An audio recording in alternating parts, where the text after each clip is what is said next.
It has been 14 days since the last Crawdads lost. They've gone 8-0-1 in that span. Today, the Dads travel up the 680 North, 40 minutes into Fairfax, California to take on the Bay Area Admirals in a one-game mini-series. My name's Carson Mercier alongside Austin Oda, bringing you coverage of Crawdads baseball all summer long. On the mound for the Admirals is Will Wentworth. We'll get into his stats momentarily. Outfield left to right, Kenny DeSalle, Seth Gwynn, Reese Kent. Infield third to first, Jacob Antona, Blake Schaff, Garrett Santos, Luke Rossi. Doing the catching is Caleb Hendricks. And leading off for the Crawdads, the second baseman, left-handed hitter Ryan Ellis. First pitch of the ballgame from Wentworth misses down and out, and we are underway from Billy and Louise Yarborough Stadium. First pitch time and temperature is brought to you by Meadowlark Dairy, trying to hang on to that old town vibe since the early 1900s. 1-0 pitch, hit on the ground right side, but past the first base bag and foul, 1-1. Wentworth, a really tough lefty, has been very, very strong this summer. A couple of appearances, threw against the Crawdads, 2 innings a run, but it was unearned. Just 1 hit, 3 strikeouts. Then threw against Healdsburg, was really good over 5 innings against the top team in the North. Ellis on the year, 425, 2 home runs, 9 RBIs. The 1-1 pitch runs in and hits him. Leadoff hit by pitch for the Crawdads will bring up Casey Cummings. Ryan Ellis will take that. He's been struggling, he has struggled in the past against this really tough lefty. A guy that throws from a little bit of a funky arm slot in Wentworth. Ellis likes hitting against righties. Followed by Casey Cummings will be Ryan Brome, Matt King, Cole Fellows, Brian Duroff, Tyson Pointer, Nico Button, and the new Crawdad, John Gazdar. Wentworth takes a peek at first, now comes into the plate. A fastball that misses just above the belt, 1-0. Cummings on the year, 324, 3 home runs, just the 4 RBIs. Not something you see very often, 3 home runs, only 4 runs batted in. One of his home runs that he hit was in this stadium as well as the 1-0 pitch misses up high, 2 balls, no strikes. It was pretty windy during batting practice, but it has not been as windy today. We actually got to go out, shag some BP, and it was a little interesting. Couldn't tell exactly how the ball was going to react. You thought it was going to carry a little bit more, and it kind of didn't.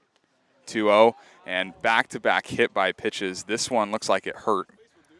Got the left ankle of Casey Cummings, and he's taking his time down to first base. Yeah, he's got that ankle guard on, but it looks like it might have hit outside of the ankle guard, like on the back half of his ankle, whatever you want to call that, whatever that part of the body is. Still in some pain. That one hurts. Coach Cummings will have a word with him, but he seems to be good to go. Ellis will take second base on the hit by pitch. Back-to-back hit by pitches to start the day for the Crawdads will bring up Ryan Brome. I don't think that this is the start that the Admirals wanted. They've lost their last 6 games, of course, all 6 coming against the Prune Packers. 6 straight games against the Prune Packers. That's a tough schedule. And they're the only team really so far this season that has played the Prune Packers well. A 6-game slate in which they took Healdsburg to extra innings 3 times. Brome this year, 306, 3 home runs, 15 RBIs already. He's swinging a really good bat. He said that the power numbers might be up a little bit this year from last year, and that's intentional. Works here with runners on first and second. Nobody out here in the top of the first. He squares the bunt, but pops it up foul and into the Admirals' dugout. 0-1. Interesting decision. I'm not sure quite how I feel about that, but I like it. Brome with a lot of speed, able to move the runners over. But for a guy in Wentworth that struggled to throw strikes today, not sure why you'd want to give one out this early in an at-bat. And Brome definitely has the sneaky speed. It doesn't exactly look like he's can burn down the bases, but when he gets going, he really does get going. Wentworth will step off the back of the mound. Really a close eye on Ryan Ellis at second base. Not a cloud in the sky here at Billy and Louise Yarborough Stadium. Wind blowing out to right field. 0-1 pitch misses up and out. 1-1. Did we ever say what the exact first pitch time was? Did not. Do you know what it was? I think it was 4:09. It was not 4:09. Okay. Later? Later. 4:12. Let's call it that. 1-1 pitch, catches the corner for a strike. Ryan Brome down in the count here, 1-2.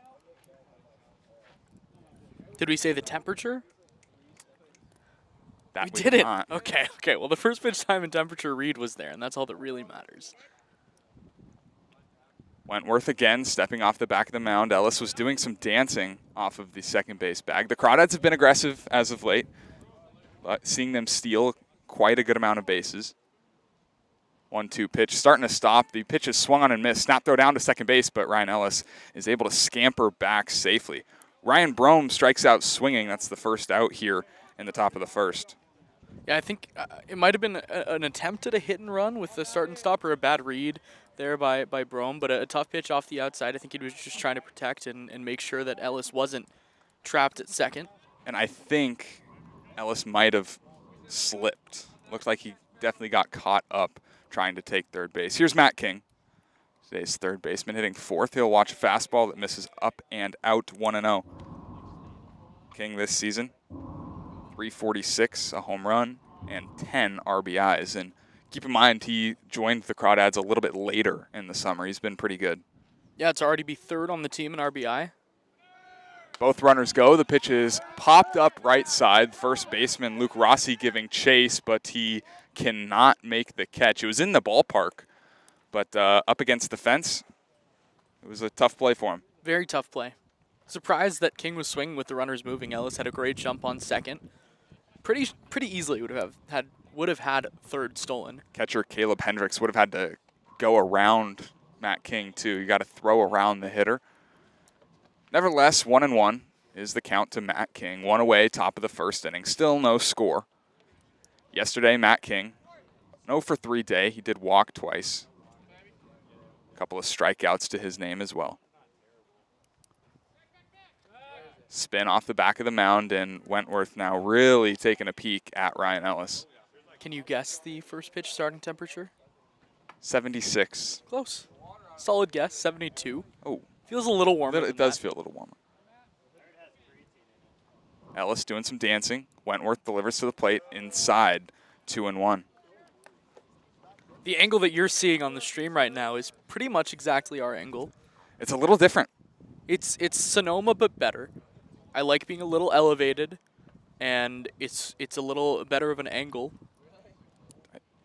2-1 pitch from Wentworth. A good curveball. Looked like it caught the outer half. That'll even the count. 2 balls, 2 strikes.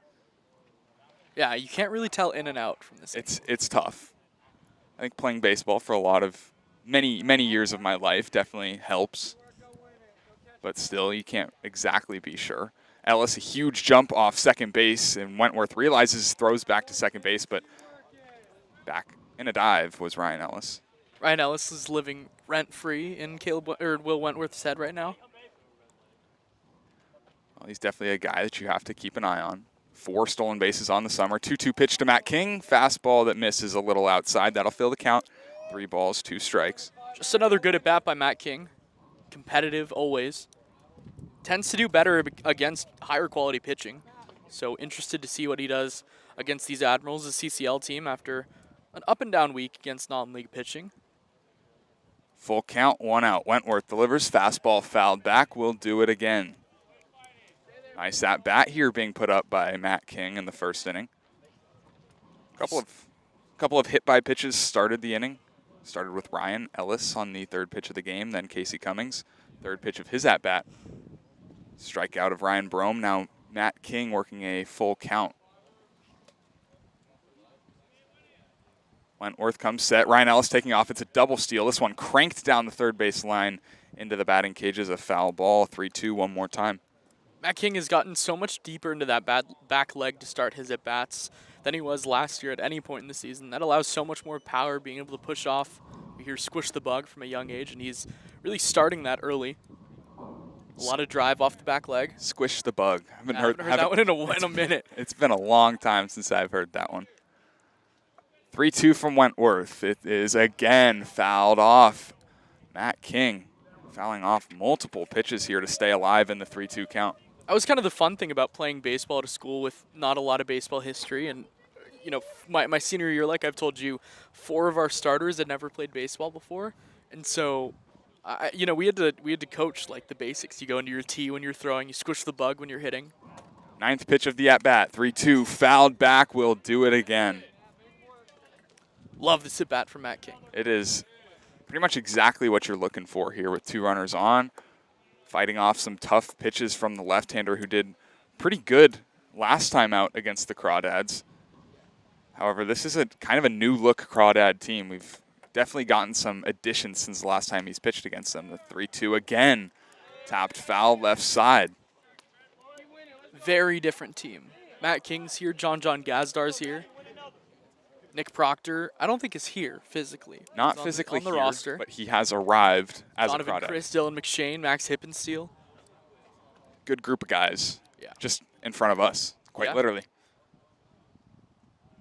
3-2 from Wentworth. Fastball popped up. This one in the infield. Luke Rossi giving way. Has room and foul ground, but lost it in the sun. We'll do it again. We will do the 3-2 again. Big grin on Matt King's face. Got to take advantage of that, though. It's got a second life here.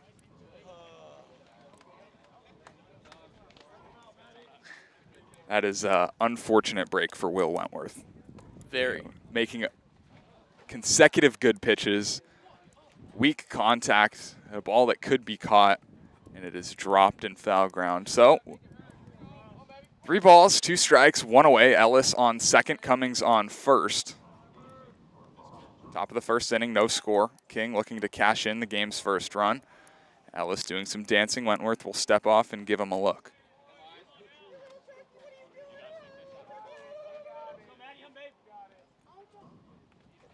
Wentworth set, delivers to the plate. Fastball fouled back and out of play. At the There's only so much you can talk about. It is kind of tough, but at the very least, Matt King will see 13 pitches in this at-bat. Lucky 13, Baker's dozen. I'm sure his teammates appreciate this. It was pretty clear in the dugout how they think Wentworth is a tough guy to hit, especially the lefties. 3-2 from Wentworth. Again, hit on the ground, a foul ball up the third base line. There will be a 14th pitch. I hated long at-bats as a pitcher. It's got to be one of the most frustrating things. And all I can think about right now is looking down at Donovan Chris, seeing he looks like he's anticipating getting on the bump for his first Crawdad start. 3-2, one more time, hit in the air, right side. This one in fair territory. In comes the right fielder, Reese Kent. He doesn't see it, it drops in front of him. Cummings racing to second base. The throw gets away. Every runner moves up 90 feet, and the bases are loaded on what should be ruled in a Sun single. That is Matt brutal. King. This Sun, you know, we were out there for BP. I should have used the Sun to my advantage a little more and used that as my excuse for not making any plays out there, because it's pretty brutal right now. I mean, clearly Luke Rossi, the play, and foul ground, drops it. And that play for Reese Kent and right, just, I don't think he ever saw it. Dropped about 10 feet in front of him. Bases loaded here for Cole Fellows. Lefty on lefty matchup. First pitch from Wentworth is sawed off left side. This one will reach foul ground, 0-1. Fellows on the year, 256, a home run, 7 RBIs. I do think that he's started to swing the bat a little bit better. He got off to a kind of slow start.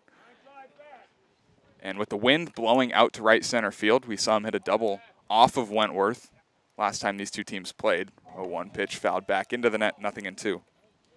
Cole definitely starting to swing the bat better. That huge home run, his first of the summer against the Humboldt Crabs, to give Walnut Creek the lead in the 7th. He's been good. He's been fun to watch, especially of late. All of a sudden, like you said in his last game, 4 for his last 5. Yep. Bases loaded, 1 away. Wentworth to Fellows. Fastball fouled back. This one into the parking lot. Do the 0-2 again. So the Crawdads fouling off some tough pitches off a pitcher that pregame they said was tough for them to hit last time.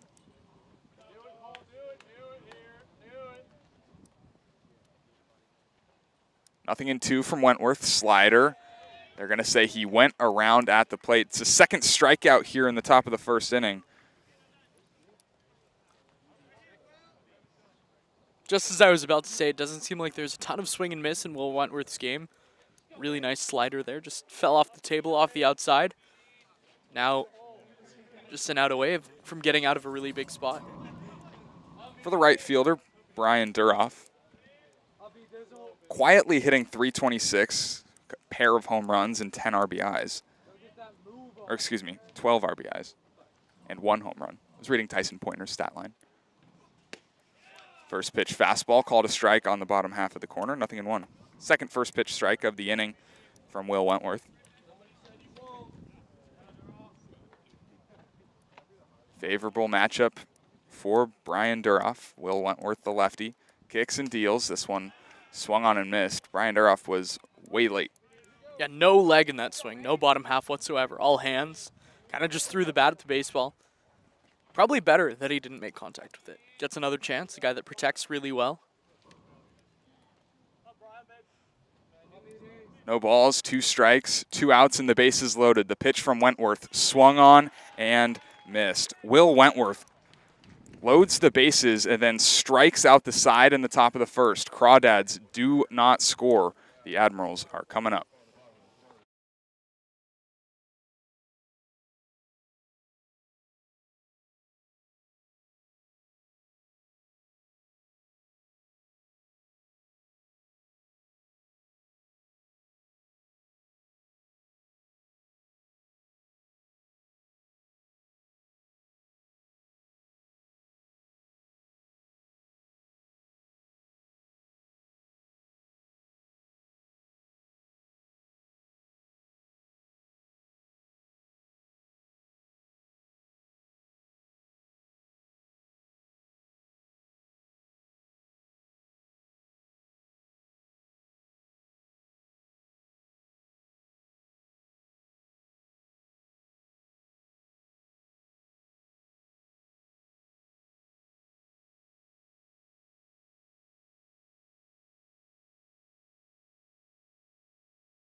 Donovan Chris on the bump for his Crawdad debut here in 2023.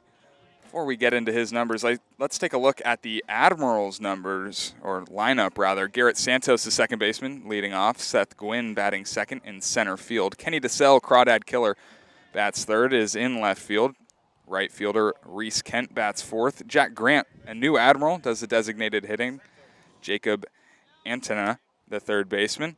Luke Rossi, the first baseman. Blake Schaff is at short, and rounding out the starting 9 for the Admirals is Caleb Hendricks. He does the catching. Here comes Garrett Santos to lead it off for the Admirals. First pitch from Donovan Chris. Fastball at the knees, called a strike, 0-1. Chris had a pretty good year at UC San Diego. 19 innings, 4.74 ERA, 13 strikeouts. He steps off the back of the mound, and as time is called, Garrett Santos was talking to the home plate umpire. Didn't think that first pitch was a strike. Looked good from here, which doesn't say much. 0-1 from Chris on the outer half. Called a ball, 1-1. And I think if you look at Donovan Chris's season at UC San Diego, it's a lot of up and down. He struggled in his first outing and then had a pair of scoreless frames. He had 5 scoreless frames to end his season. 1-1 pitch misses down and in, 2 balls and a strike. I should say 5 scoreless frames at the end of the season from April 10th to April 21st, and then gave up 3 runs in 2 innings. So a lot of up and down, a lot of fluctuation, 2-1 fouled back into the net. That'll even the count, 2 balls, 2 strikes. I think that this is a guy that a lot of people in the Crawdads coaching staff are excited about. I think I'm excited. You're very excited. Saw him he pitched against the Gauchos of UC Santa Barbara. Went 2 innings, scoreless, struck out 2. 2-2 pitch hit out into center field. Casey Cummings moves over, back, and to his left. He makes the catch. That's the first out here in the bottom of the first. Great start for Donovan Chris. Hard hit ball, but was able to get into a 2-strike count and fired a first pitch strike. Those are all the parts of the recipe for success. Here's Seth Gwynn, the center fielder, 348, a home run, and 3 RBIs for the right-handed hitter. Chris, a long look to the plate. First pitch is in there for a strike, 0-1. I think it probably benefits the Crawdads that maybe the best hitter in the CCL right now is not in the lineup. 0-1. Hit on the ground, left side. Shortstop John Gazdar fields. High hop, throws on the run, and in time for out number 1. This infield is going to be fun to watch. There's a lot of just good guys in this infield. Because we saw Matt King yesterday just dominate defensively at shortstop. And I don't even know if he's the best defensive shortstop on the team.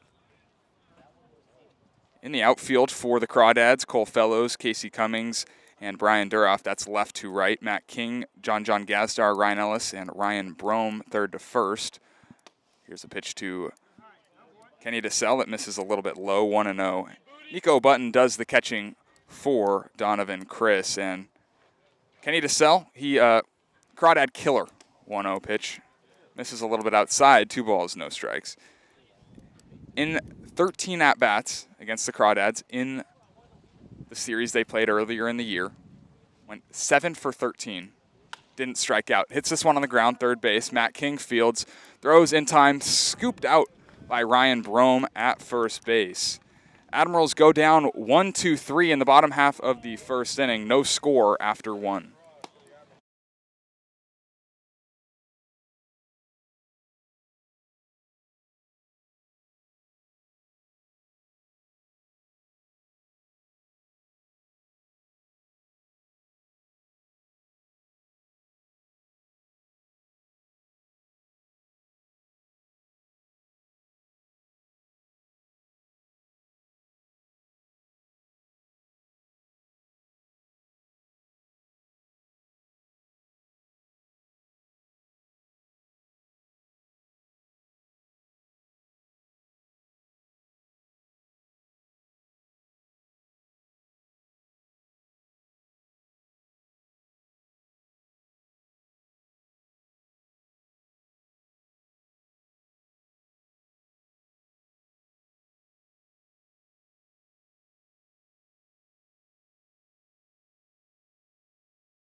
Seven, 8, 9 for the Crawdads due up here in the top of the second inning. It'll be Tyson Pointer, Nico Button, and John Gazdar. Will Wentworth back out for inning number 2 of work. He escaped the bases loaded jam in the top half of the first, struck out the side.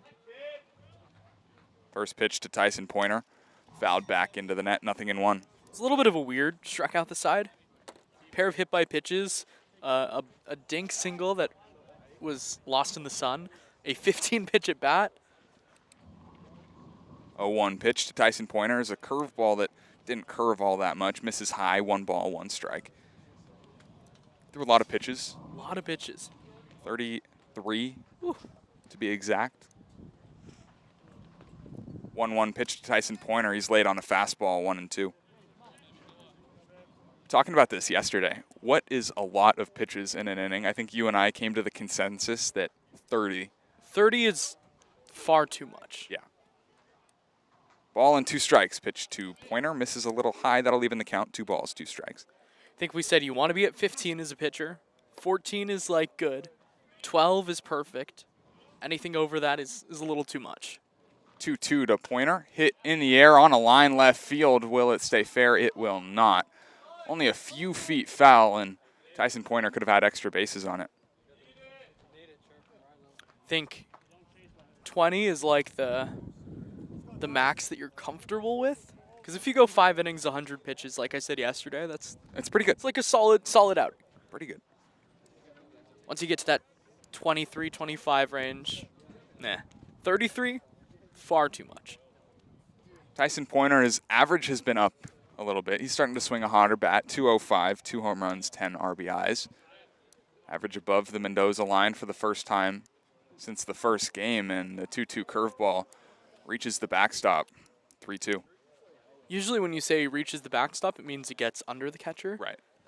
Not often does it go over the catcher. It's a curveball airmail the catcher, right. Counts the same. Unless it's swung on, of course. That one was not. No. 3-2, nobody out. Top of the second inning. Pitch from Wentworth is fouled back. We'll do the 3-2 again. Crawdad's putting up some good at-bats. It was Matt King, 14 pitch at-bat in the first, and now Tyson Pointer battling here.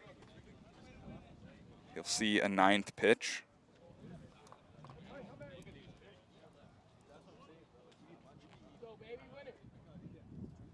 Three-two from Wentworth again is swung on and missed. Tyson Pointer is out number 1 here in the top of the second inning, and Wentworth has 4 strikeouts already. 3 straight. It's been good. He's attacking with the fastball high in the zone. Here's Nico Button, a guy that doesn't strike out all that often. 227. Hasn't hit a home run, does have 4 RBIs. First pitch to him, fastball on the outer half, called a strike, 0-1. Wentworth's been pretty good in the strike zone. He got full to Matt King, but also was able to fire 10 more strikes after that, and then same deal to Tyson Pointer. 0-1 from Wentworth, down below the zone, 1-1. It's pretty unfortunate the Crawdads did not score in the top of the first. You have the bases loaded, 1 out. 0-1. Hit in the air, behind home plate. The catcher, Caleb Hendricks, will give it a chase, give it a look rather, and he'll watch it into the seats, 1-2.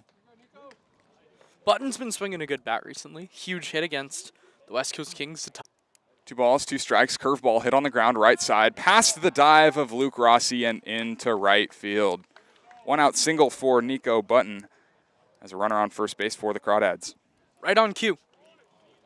Just a good swing. Pieced it through the right side. He definitely hits the ball hard.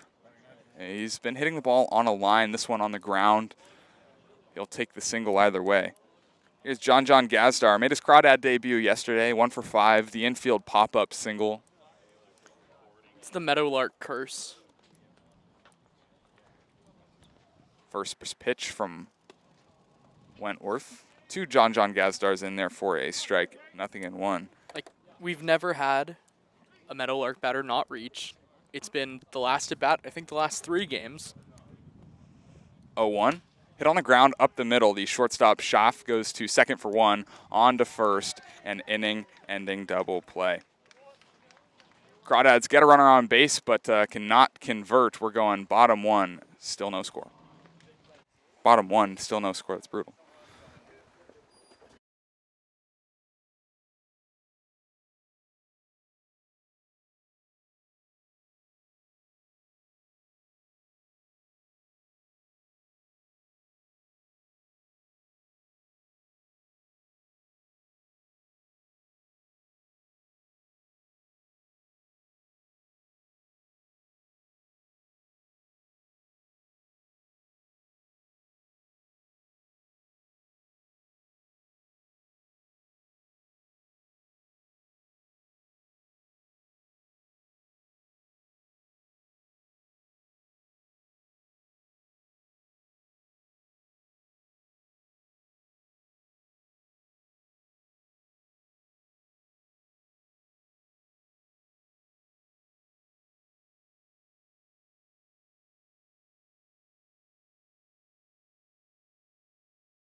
Middle of the Admirals lineup here due up in the second inning. Donovan Chris back out for inning work number 2.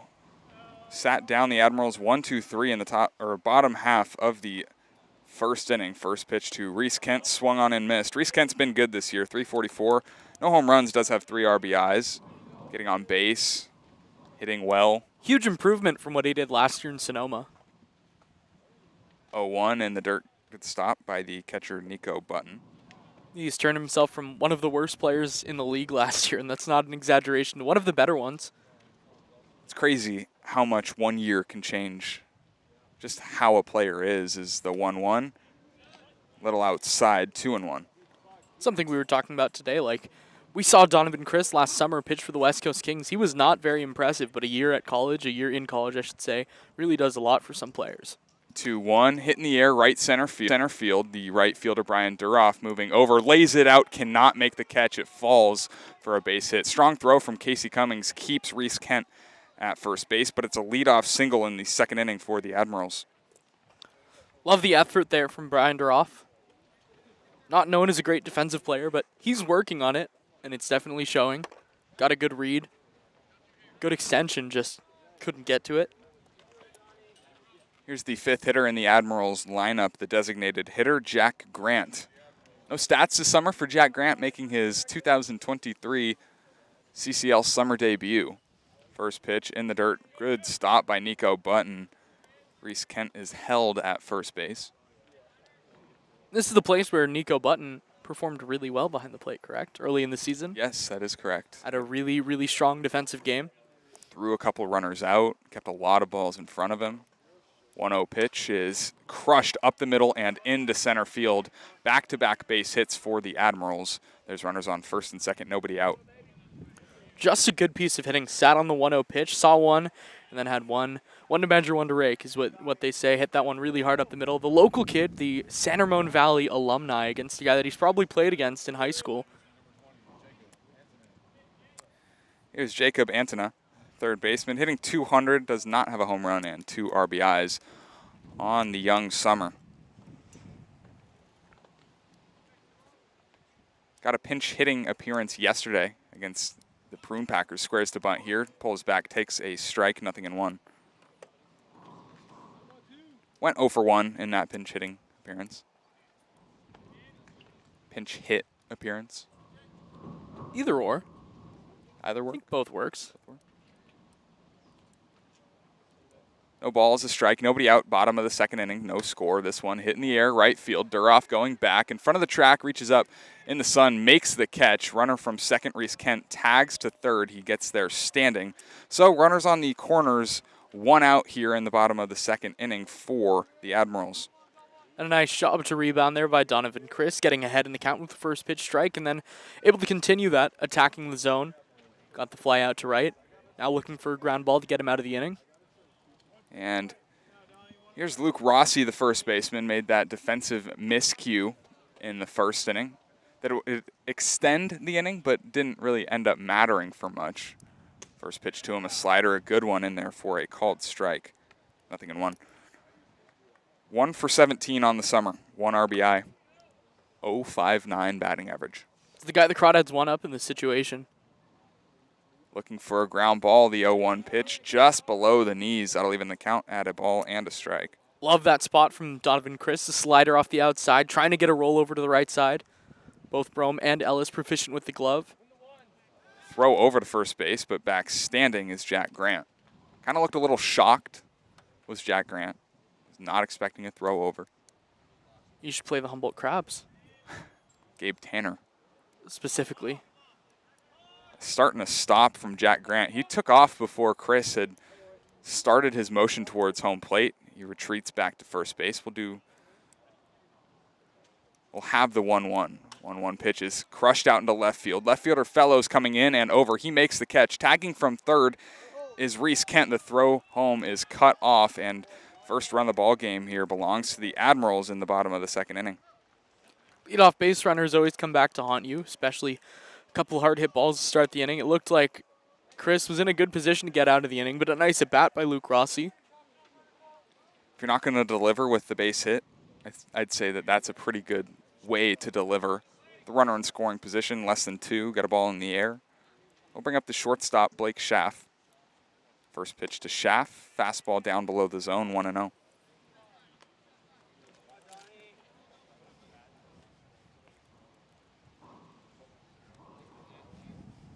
Five of 8 first pitch strikes to start the game for Donovan Chris. 1-0 pitch, misses high, 2-0.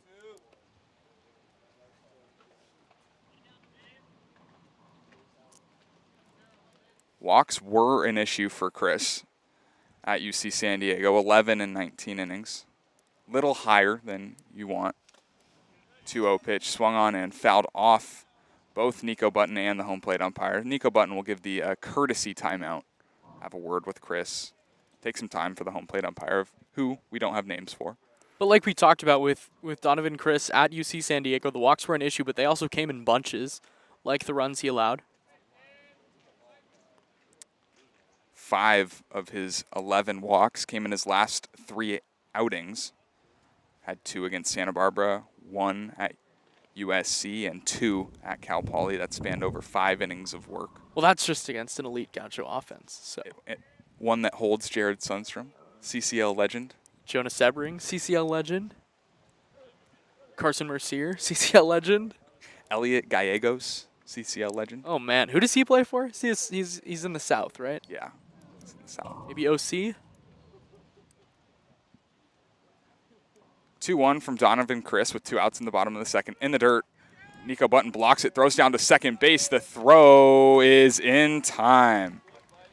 The Admirals, however, do score 1 here in the bottom of the second inning on a pair of hits. We're going top 3. It's the Admirals 1, it's the Crawdads none.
Crawdads coming to bat here in the top of the third inning. It'll be Will Wentworth back out to work for his third inning of work. He hit Ryan Ellis on the third pitch of the game. This one is skied into left field. The left fielder, Kenny DeSalle, moves over, reaches up, and on the first pitch of the inning, catches out number 1. Good swing by Ellis.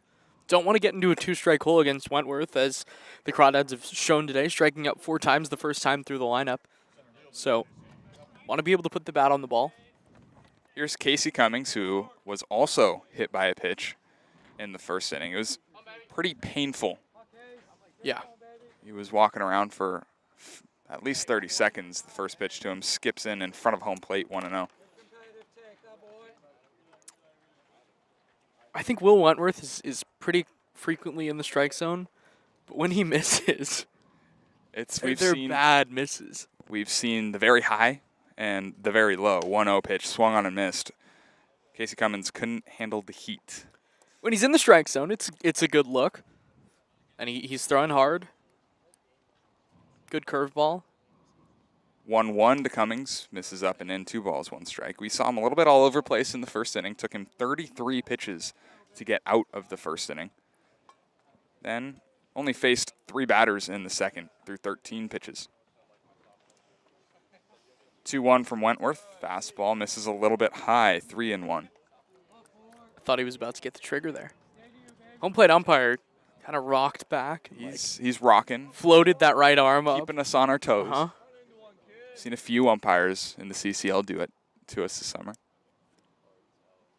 3-1 in the dirt, ball 4. For the second time today, Casey Cummings has reached base safely. It's only the 3rd inning. Casey Cummings just good at bats every time. Just finds a way to reach, it feels like. It seems like there's not a game that goes by that Casey Cummings does not reach first base. Yeah. Seems like he's always standing there. Always see him putting the oven mitt on his left arm, left hand. Here's Ryan Brome.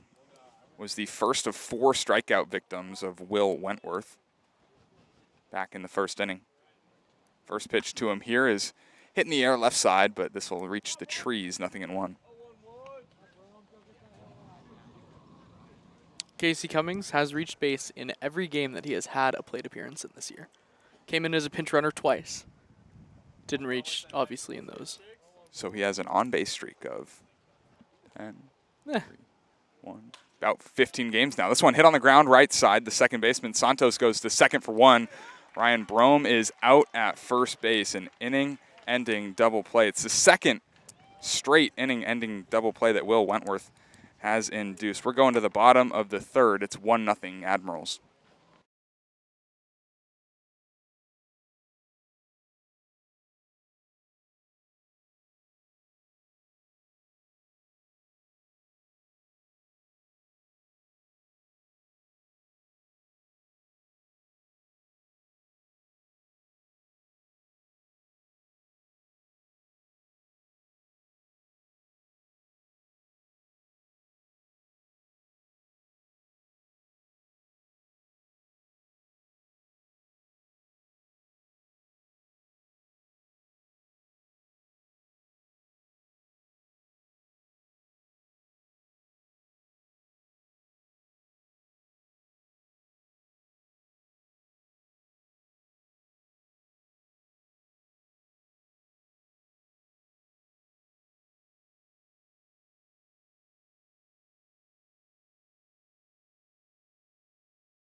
Donovan Chris back out to work for the bottom of the 3rd inning. He'll face 8, 9, and 1 due up for the Admirals. It'll be Blake Schaff, the shortstop, who his at-bat was cut short in the bottom of the 2nd. First pitch misses inside, 1-0, as Jack Grant was caught stealing to end the bottom of the 2nd. When is the league going to learn to stop running on Nico Button? I wish that the CCL tracked that. 1-0 misses low, 2-0. I'm trying to track caught stealing.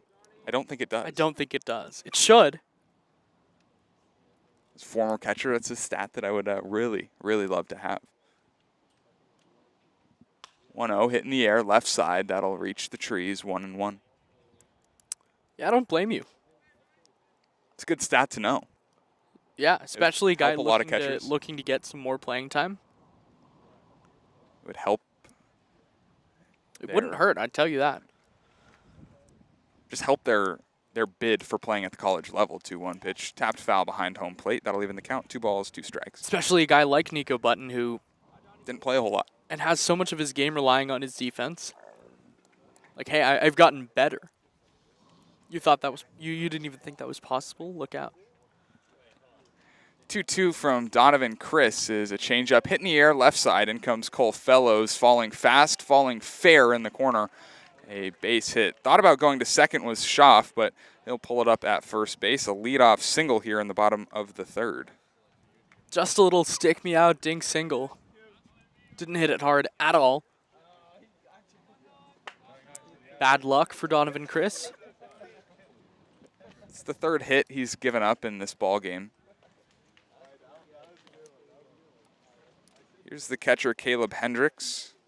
2 for 12 to start the year. Not where he'd like to be at, but still a small sample and time to get going. But 6 strikeouts.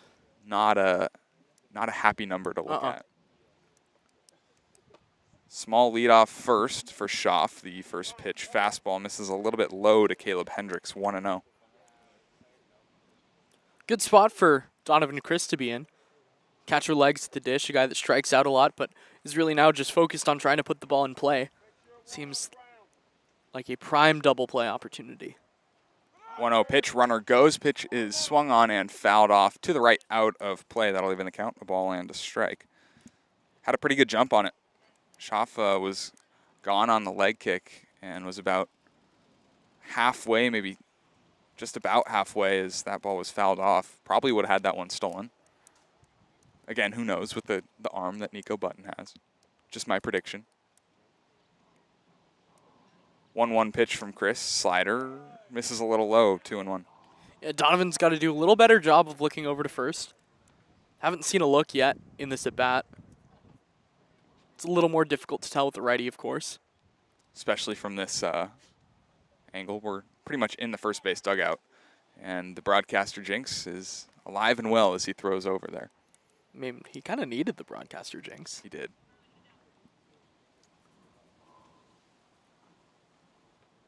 Two balls, a strike to the number 9 hitter, Caleb Hendricks. The slider misses low and gets away from the catcher, Nico Button. Shoots out the third base line and right near the Admirals' dugout. Advancing 90 feet is Blake Schaff on what should be a passed ball. You had wild pitch. I'm a big give credit to the catcher guy.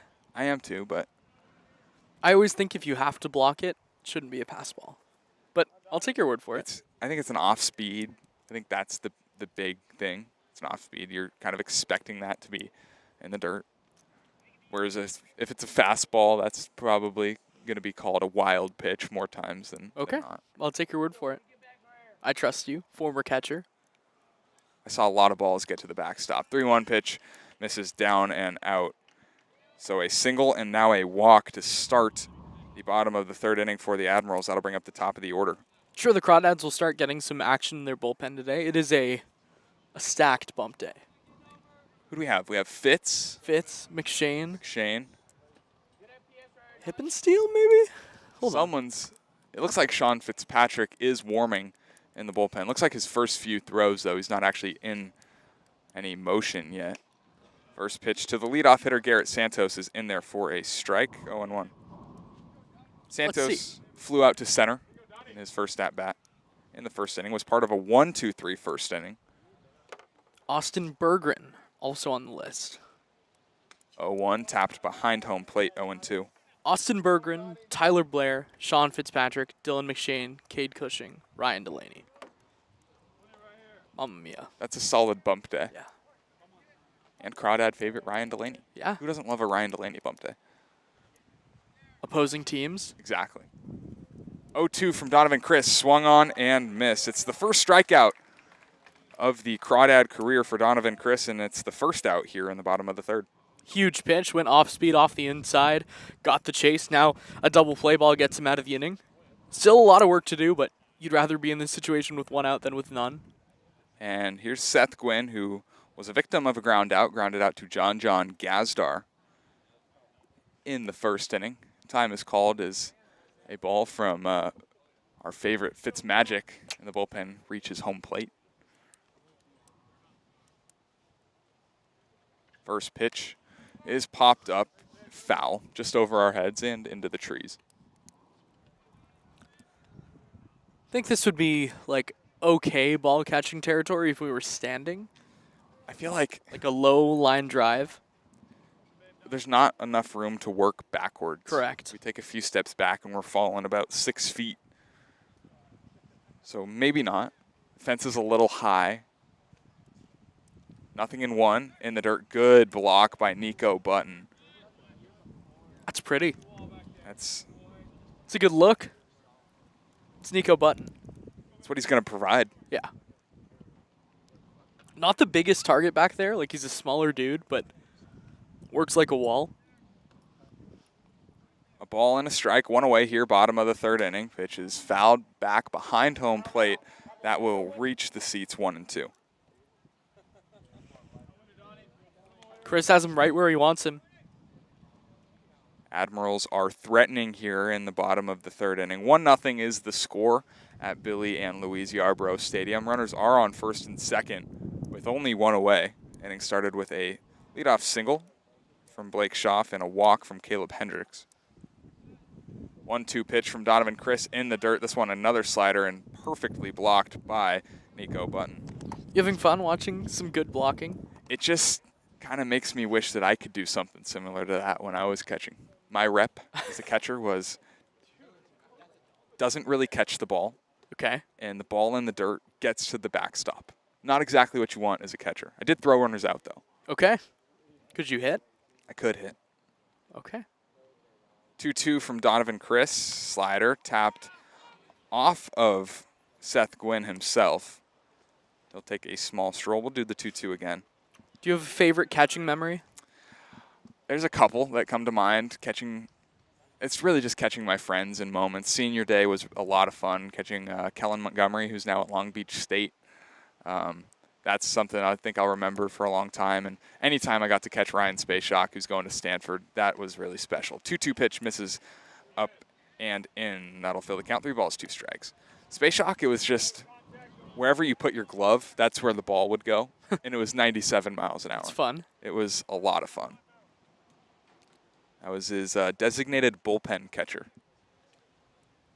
3 balls, 2 strikes, 1 away here, bottom of the third inning. Pitch to Chris. From Chris, misses a little bit low and appeal down to first base, but they're going to say Seth Gwynn did not go around. It's the second walk allowed by Donovan Chris here in the bottom of the third inning, and the bases are loaded with only 1 away. This is not the guy you want at the plate if you're the Crawdads. The killer. Killer of all killers. And I think Coach Brant Cummings kind of has that in mind a little bit. He's going to call time and take the slow walk out to the pitching mound. We'll have a word with Donovan.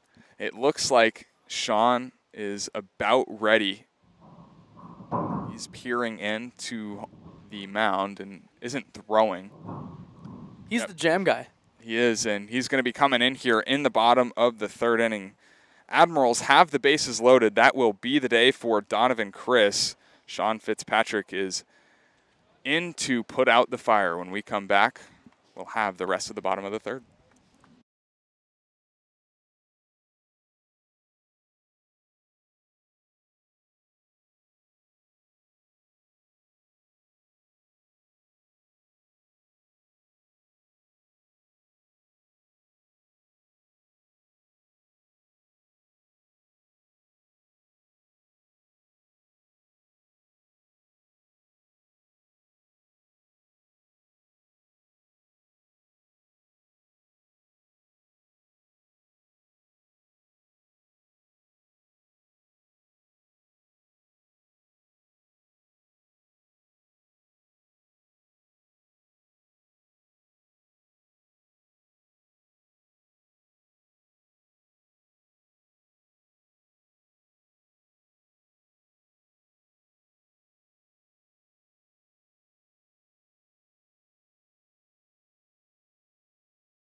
This call to the bullpen is brought to you by NorCal Oaks. NorCal Oaks is a nonprofit organization dedicated to developing skilled players who want to excel at the game of baseball and softball while attaining strong life and character values in a fun and positive environment. Sean Fitzpatrick's first pitch to Kenny DeSalle, and this is a little bit outside and a little bit down as well, 1-0. DeSalle, probably the last man that the Crawdads want up in this situation. The bases are loaded. There's only one out here in the bottom of the third inning. 1-0 from Fitzpatrick, swung on and missed. Good fastball, blew it right by him. I'll tell you what, though. Sean Fitzpatrick is probably the last guy the Admirals want to face, too.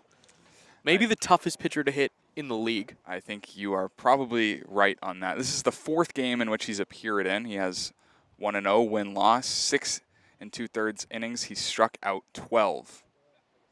1-1. Fouled back. That'll make the count 1-2. He's only given up one hit. I was just going to say, I can't even remember him giving up a hard hit ball at that. Who was his hit against? I don't remember. Should say. It was against the Stompers in his first appearance on June 13th. He went 2 innings that day, struck out 3, did walk 1. 1-2 pitch, fouled back into the net. We'll do the 1-2 again. We weren't calling that game, so did it even happen? No.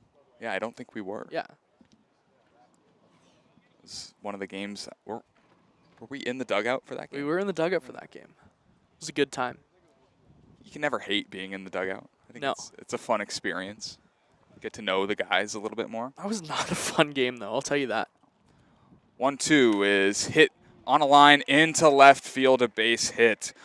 Blake Schaff coming around. He will score. Everyone else goes just 90 feet, so a run comes in. It's 2-0 Admirals. Broadcaster jinx. I think that one's on me. I was going to say it's on me. It was on us, collectively. Kenny DeSalle is now 8 for 15 against Crawdads pitching this summer. It's pretty good. Doesn't feel like he's hit a ball into the outfield either. Bases loaded, 1 away for the right fielder, Reese Kent. He'll watch one high, 1-0. Reese Kent led off the bottom of the second inning with a single. He scored the game's first run. Has a chance to knock in at least one here with the bases loaded and only 1 out. 1-0 pitch, hit in the air, high down the right field line. Brian Duroff moving over, loses his hat. He can't make the catch. 1 run is in. Being waved around is Seth Gwynn. The throw goes to the plate, and actually they have him caught in between second and third. They throw back. He is out at third base. Seth Gwynn had a huge turnaround third base, decided to pull it back, and Ryan Ellis throws him out for the second out. 9-4-5 in the book. 9-4-5. And a single? And a single. Baseball's weird. It's the sun ball. Another sun ball single here. A run does come in to score. It is now 3-0 Admirals in the bottom of the third for Jack Grant. Runners on first and second. 2 away. Fitzpatrick delivers a fastball that misses low, 1-0. I think getting out of this jam with 2 runs allowed is acceptable. Especially with 3-4-5 up when you enter. Following a couple walks. 1-0 pitch.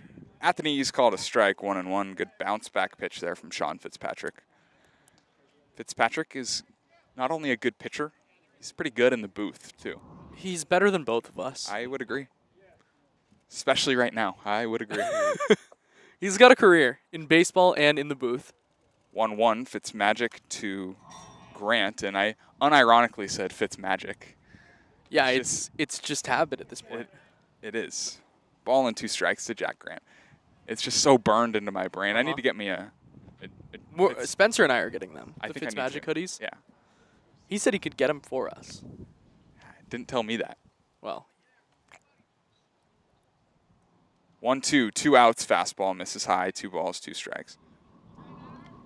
Got to get out of this spot here, though. Give your bats a chance. 3-run deficit is nothing the Crawdads haven't faced. A lot of runs were scored in the series between these two teams. The first series of the season 2 balls, 2 strikes, 2 outs. Pitch swung on and missed. It's the second strikeout by Crawdads pitching here in the third. However, 2 runs, 3 hits for the Admirals in the third. We're going top 4.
Will Wentworth back to work here in the 4th inning with a newfound 3-run lead in which to work. He'll face Matt King, Cole Fellows, and Brian Duroff here in the top of the 4th. First pitch to Matt King, shot up the middle. In comes the center fielder, Seth Gwynn. He to the knees to make the catch. 1 pitch, 1 out here in the top of the 4th. Hard hit ball from Matt King. Very different at bat from his first. Yeah, he saw 14 pitches in his first at bat back in the 1st inning. So he's kind of doing it all today. Yeah. In 2 at-bats, he's seen 15 pitches. Well, and he hit a ball softly to right field that dropped in his first at bat after seeing 15. Here, first pitch, crushes the ball to center, and he gets an out. Here's Cole Fellows. He skies this one left field. Kenny DeSalle is under it. He makes the catch. 2 pitches, 2 outs here in the 4th. I'll tell you what, Brian Duroff will take this first pitch. I think we agree on a lot of these things. I think you're right. I think so too. Brian Duroff struck out to end the 1st inning. The 1st inning in which the Crawdads loaded the bases, had 1 out, and could not score.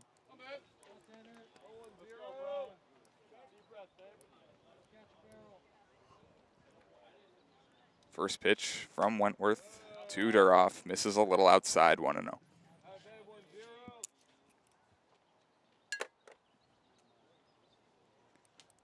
Three-0 ball game here in the top of the 4th inning. 1-0 pitch, swung on, popped up, shallow left field. Out goes Schaff. He looks up. He's going to watch it into the grass. A single here for Brian Duroff has a runner with 2 outs for the Crawdads. Weird looking swing from Brian Duroff. Just kind of got it off the fists. Hit it weakly, but just well enough to get it into the outfield. That's all you need to do. Sometimes better to be lucky than good. Duroff got lucky and has the 3rd Crawdad hit of the afternoon. Here's Tyson Pointer.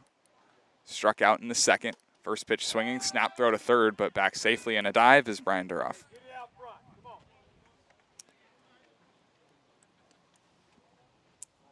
Just looks like Tyson Pointer is late on the fastball. And that might be a result of playing some lower competition. 0-1 misses high, 1-1. Where you're facing guys yesterday through 75 miles an hour. We saw 65? 66 miles an hour yesterday. Ball and a strike to Tyson Pointer. Wentworth kick steals, misses a little bit low. 2 balls and a strike. And so when you're going from a fastball that's 65 to 75 and then seeing it the next day 15 to 20 miles an hour faster, 30 miles an hour faster even, it's a big difference. 2 balls and a strike. The pitch to Tyson Pointer misses again, a little bit low. 3-ball count here after recording the first 2 outs of this inning on 2 pitches. Baseball. Baseball's gonna baseball. It's a fun game. Sometimes. 3-1, fastball misses outside. So after 2 pitches, 2 outs, a walk and a single for the Crawdads here in the 4th. Great at bat by Pointer. Didn't go chasing. The ball was generally around the zone. It's an unselfish at bat Yeah. right there. Here's Nico Button, singled in the 2nd, swinging a hot bat. However, this is a tough at bat for a lefty. Will Wentworth is I've been trying to find the right word to describe Will Wentworth, and it's not exactly quirky. Takes a peek at 2nd, and this one hit sharply, but right at the shortstop, Blake Schaff. A hit, a walk, but no runs for the Crawdads in the top of the 4th. We're going to the bottom of the 4th. It's 3-0 Admirals.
This look around the CCL is brought to you by American Stage Tours. American Stage Tours, small enough to care, large enough to compete. A couple league games going on tonight. Pre-game at Jackie Robinson Memorial Field in Pasadena, California. Arroyo Seco and Conejo about to get underway. First pitch scheduled at 5:30. Orange County and Academy play at the MLB Urban Youth Academy. That one starts at 6:05. In some non-league action, the team the Crawdads just faced the Humboldt Crabs, trail 3-0 at Sinsheimer Park in San Luis Obispo. One of the West Coast Kings teams plays the Lincoln Potters in Lincoln. The Foresters play the Inland Valley Pirates. The Healdsburg Prune Packers at 6 o'clock at Rec Park take on the West Coast Kings. Sonoma Stompers in Sonoma face the MP Legends. That one at 6 o'clock. West Coast Kings, Lincoln Potters play at 6:35.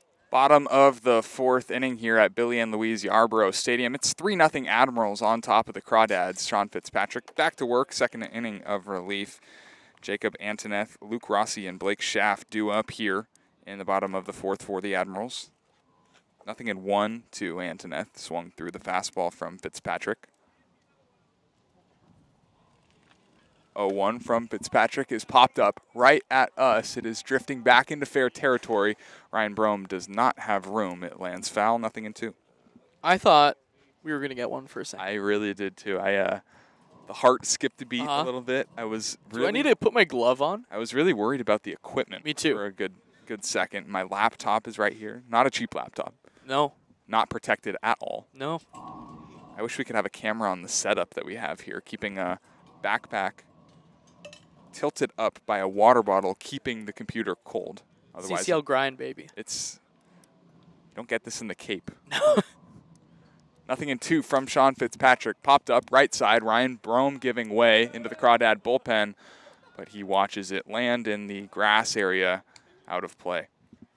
Ryan Bullpen has I'm going to try that again. Okay. Yeah? Yeah. Ryan Brome has never met a bullpen fence he doesn't like. He likes to meet all of them. Yeah. Gives them a good hug a lot of the time, right? Yeah. You've heard of tree hugger. Ryan Brome's a bullpen fence hugger. Love the effort that he displays day yeah. in, day out. He's never not giving 100%, and that's pretty respectable. Nothing and 2. Slider right down Broadway. It's the second strikeout for Sean Fitzpatrick. It's the first out here in the 4th. 4-pitch see you later. You don't hear that much as 3-pitch see you later, but just a great pitch on the outside. Wrap that slider over the outside edge. Sean Fitzpatrick likes going back foot, likes going backdoor. Really, you don't see a lot of lefties that like throwing to righties, but he's so confident in his stuff, and why wouldn't he be? He's now up to 14 strikeouts on the year. First pitch to Luke Rossi. Little bit low, 1-0. 14 strikeouts. It's a lot. 7 2/3. And this guy did not pitch a lot at Arkansas. Makes no sense. 1-0 to Luke Rossi. This one finds the inside part of the plate. That'll even the counter ball and a strike. To give a little bit of a gauge on how impressive that is, Andres Galan leads the CCL with 18 strikeouts. He's pitched double the innings of Sean Fitzpatrick.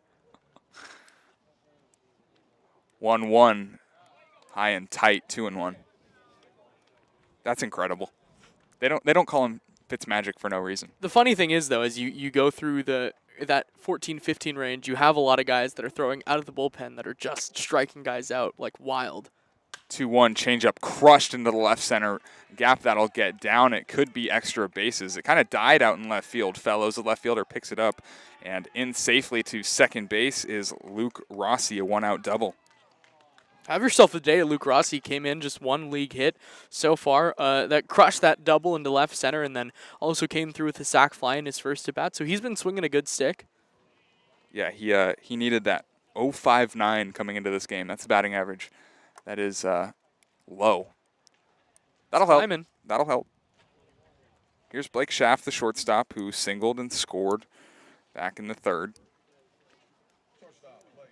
Little bit different look here from Donovan Chris. Fitzpatrick, the lefty, of course. The side arm-ish arm slot. First pitch to Schaff misses low, 1-0. Sidearm-ish. It's like 3/4 to 1/2. What is that? Like 6/8? No, that's like 7. It's too much. 5/8. It's too much for me to. I think 5/8 is right. 1-0, 1 out, runner on second, tapped foul, 1-1. And we were talking to him, and he actually just changes his arm angles for different pitches he's throwing. I didn't catch for what pitch he goes to what arm angle, but I think it's lower for. I don't know. I would not be surprised if he can kind of mix any of them, any arm angle for any pitch. 1-1, slider outer half, call to strike 1-2. Late strike call, but Fitzpatrick got it 1-2. He's so good. It's a lot of fun to watch. I would not want to face him. What did we see? The slider vertical? 22 inches of horizontal movement. Ball and 2 strikes. The pitch is somehow tapped foul by Blake Schaff. Yeah, you said it. I have no idea how he made contact with that pitch. Quite literally, like, through the barrel. Yeah. And stuck the butt out, somehow got a piece. That's a pretty big protect me swing with 2 strikes. That's how you know it was a pretty good pitch. Ball and 2 strikes, 1 away, a runner on second base. 3-0 in the bottom of the 4th. The pitch from Fitzpatrick blooped out into left field. Fellows sprinting in. He won't get it. It's a fair ball. Going to third is Luke Rossi. Pulling it up at first is Blake Schaff. He's on first base for the second time today with his second single. Just a little dink hit into left field. It feels like that's what Blake Schaff has done really all summer against the Crawdads. Runners on the corners, 1 away for Caleb Hendricks, the catcher. He walked and scored against Donovan Chris in his last at-bat.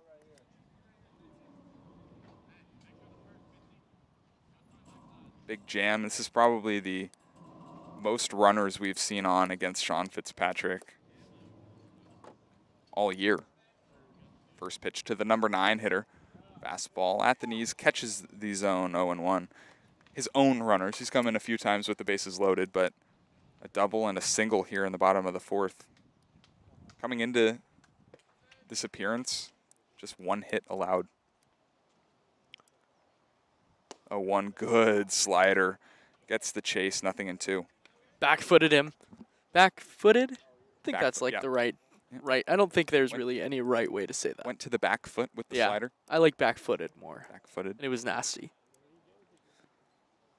0-2 from Fitzpatrick. It's a changeup hit on the ground right side. Ellis Fields goes to second. They get the out there. Strong throw to first is not in time. And from the back door comes Luke Rossi. It's the 4th Admirals run to score on what would be called a 4-6 fielder's choice.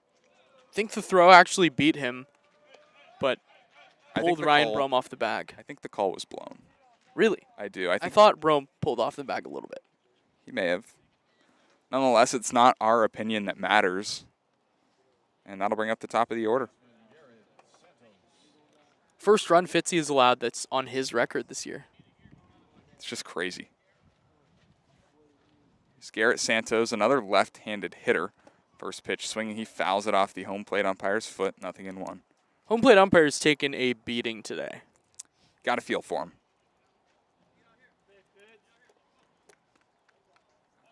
Nico Button will give the courtesy timeout. Have a small chat with Fitzpatrick, tap him on the back, and now make the long descent back to home plate. Taking his time. The courtesy time. Yeah.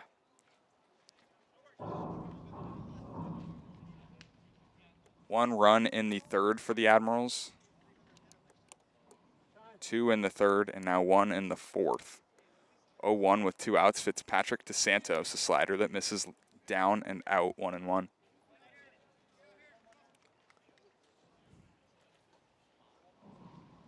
Beautiful day here at Billy and Louise Yarborough Stadium. Not a cloud in the sky. Nice little breeze, keeping the heat off of us. 1-1 from Fitzpatrick. Slider way outside, 2-1. Speaking of the Heat, Sacramento Heat, come to Monte Vista tomorrow. Be there, be square. Come out for a day with the dads. Bring your kids. First 10 get to warm up with the Crawdads. First 10 kids, I should say. Who wouldn't want that? It's a memory that lasts a lifetime for those kids. 2-1 from Fitzpatrick. Fastball blown right by him, 2-2. The fastball from Fitz really just looks like it's going to end up having a little more sink on it, and I think that's what throws some of the batters off because that one just kept rising. Stayed right at the knees. Runner on first is Caleb Hendricks. 2 balls, 2 strikes, 2 outs. Bottom of the 4th. Pitch to Garrett Santos again. Tapped foul. We'll do the 2-2 again.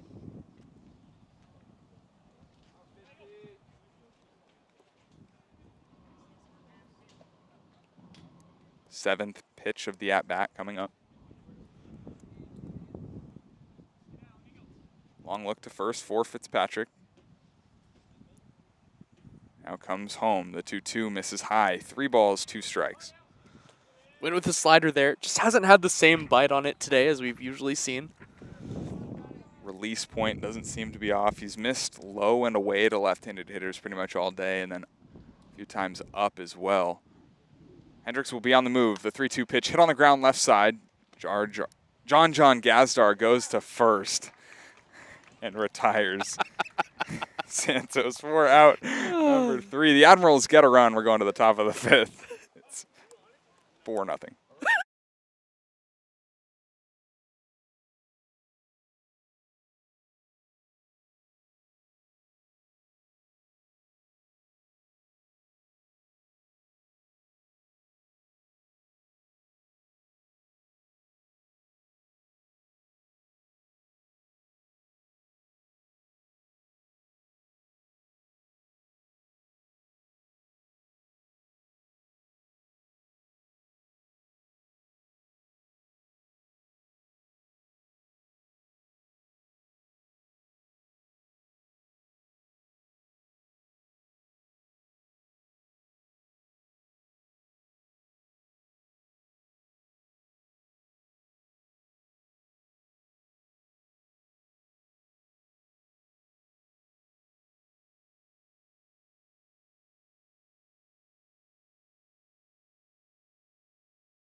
This call to the bullpen is brought to you by NorCal Oaks. NorCal Oaks is a nonprofit organization dedicated to developing skilled players who want to excel in the game of baseball and softball while training. Nope, while we're gonna try that again. While attaining strong character and life skills in a fun and positive environment. Top of the 5th inning, new pitcher for the Admirals is Josh Petrel. He relieves Will Wentworth, who went 4 innings, gave up 3 hits, no runs, 2 walks, struck out 4. We've seen Josh Petrel this year. He's coming off his 3rd appearance, this being the 4th, 4.5 ERA, has 1 start, 8 innings, 7 strikeouts. Last outing for Petrel against the Prune Packers. Pitched in a 10-0 loss in which he went 2 innings, gave up 3 hits, had a strikeout. First pitch swinging from John Gazdar. It's hit down the third base line and a foul ball. If he makes the league, I think we have to call him Jar Jar. Yeah. Like 100%. Just, it's very similar. 0-1 pitch, a slider that backed up on Petrel, 1-1. Jar Jar Banks. 1-1, pop fly in the infield. Shortstop Schaff goes back into shallow center field. He drops it. Blake Schaff drops the pop-up behind second base, and John Gazdar will reach on an E6. Looks a little more like Jar Jar Banks than Blake Schaff out there at shortstop. Jar Jar Banks does not look like he would have soft hands. No. He would struggle in the outfield. He would struggle on a diamond for sure. Does he have like more than 2 arms? Is he one of those guys? I don't think so. I don't honestly remember. It's been. I'm not like I enjoy my Starbucks. Man, I'm all over the place today. We are all over the place. Jar Jar has 2 arms. 2 arms for Jar Jar. Good to know. Here's Ryan Ellis. 0 for 1. First pitch swinging. He fouls it back. The Crawdads have been swinging early and often here in the past couple of innings. I also always thought it was Jar Jar Banks, like Jane and Michael from Mary Poppins. It's Binks. Binks. Binks. Jar Jar Binks. Interesting. It's been a long time since I've watched Star Wars. 0-1 pitch. This is a little bit outside, a ball and a strike. Yeah, I was always like a Star Wars enjoyer, not a fanatic, I wouldn't say. I agree. I think I did like it a lot growing up. I had the Star Wars Battleship. Yeah, the Lego one? Not Lego. Throw over to first, but back is John. It was just like a figurine. Battleship, you know, yeah. I got you. Like the game Battleship, the board. Oh. 1-1 from Petrel, swung on a miss from Ryan Ellis, 1-2. Yeah, still have it actually. That's kind of cool. Yeah. I was a big Lego Star Wars guy. I played the video game. I liked the Lego Star Wars video games growing up on the Wii. Okay, I was never a Wii guy. I was always the DS, which I think was it you DS, that learned the other day? No, Spencer learned the other day that DS stood for something. Really? 1-2 to Ryan Ellis, misses high and out. 2 balls, 2 strikes. Can you guess what DS stands for? I feel like I know, but I don't know. Dual screen. Dual screen. That would make sense. Uh-huh. 2-2, no outs. The pitch to Ryan Ellis is popped up left side. In comes Kenny DeSalle, and he reaches up. He's able to make the catch for the first out here on the 5th. Kenny DeSalle just plays with a ton of confidence. Like, makes the catch, flips without really looking. It didn't look all that pretty getting to the ball. No. But once he does, it's all flash. Here's Casey Cummings, who's walked and been hit by a pitch today. Spencer just texted me, said dual screen. So he's listening to the broadcast. Shout out. Shout out, Spencer. Got the day off. GM Austin gave all the interns but me the day off. Okay. First pitch to Casey Cummings, misses outside, 1-0. I'd love to clarify that I offered you the day off. No days off. You said no days off. No days off. Till you go home. I have homework to do after this. John Gazdar, small lead off first base, 1-0. Hit behind home plate, foul, 1-1. The things you talk about on a broadcast are just like Like, you never really know what you're getting into. It's at the start top of the day. 5th inning, and We're already on Jar Jar Binks. Jar Jar Banks. Dual DS, screen. Dual screen. 1-1 to Casey Cummings. Slider in the dirt. Gets stopped by Caleb Hendricks. 2 balls into strike. I never had a Nintendo Switch. Those are fairly recent. But the Wii, I remember, what was it? Lego Indiana Jones. Such a good game. Huge Lego Indiana Jones fan. 2-1 to Casey Cummings. Catches the corner. 2 balls, 2 strikes. Sophie Arroyo also just texted me and said, "How did you not play the Wii growing up?" And so I feel like I have to say, I played the Wii, just not Lego on the Wii. It was a big MLB 2K11. 2-2, hit in the air, high and deep out to left field. Kenny DeSalle going back. He's onto the track. This ball is gone. Casey Cummings, 4th home run of the summer, gets the Crawdads on the board. It's 4-2. That, folks, that is how you take advantage of a leadoff error. Casey Cummings sits on the 2-2 off-speed hanger, crushes it to left field. It looked for a minute like DeSalle was going to have a chance at that one and kill the Crawdads again, but Casey Cummings just loves hitting here. I never thought that ball was going to get out. It was so high. Not quite Moon Man high, but that ball was hit so high and just kept going with the wind. 4-2 now the score. That'll bring up Ryan Brome. First pitch to Brome, tapped behind home plate, 0-1. 2K11. I want to talk about that game because that game. That was like that jump started my baseball fandom. It was. I agree. It was really one of the main factors in me getting into baseball. Do you remember who was the cover athlete? Cliff Lee, was it? Close. 0-1 pitch swung on and missed by Ryan Brome, 0-2. It's a good guy at the dish for us to be talking about, former major leaguers. Oh, yeah, big time. It was Roy Halladay. Roy Halladay. Rest in peace to the Doc. That is correct, yeah. 0-2 to Ryan Brome. Hit on the ground, right side. Second baseman Santos botches it. Wow.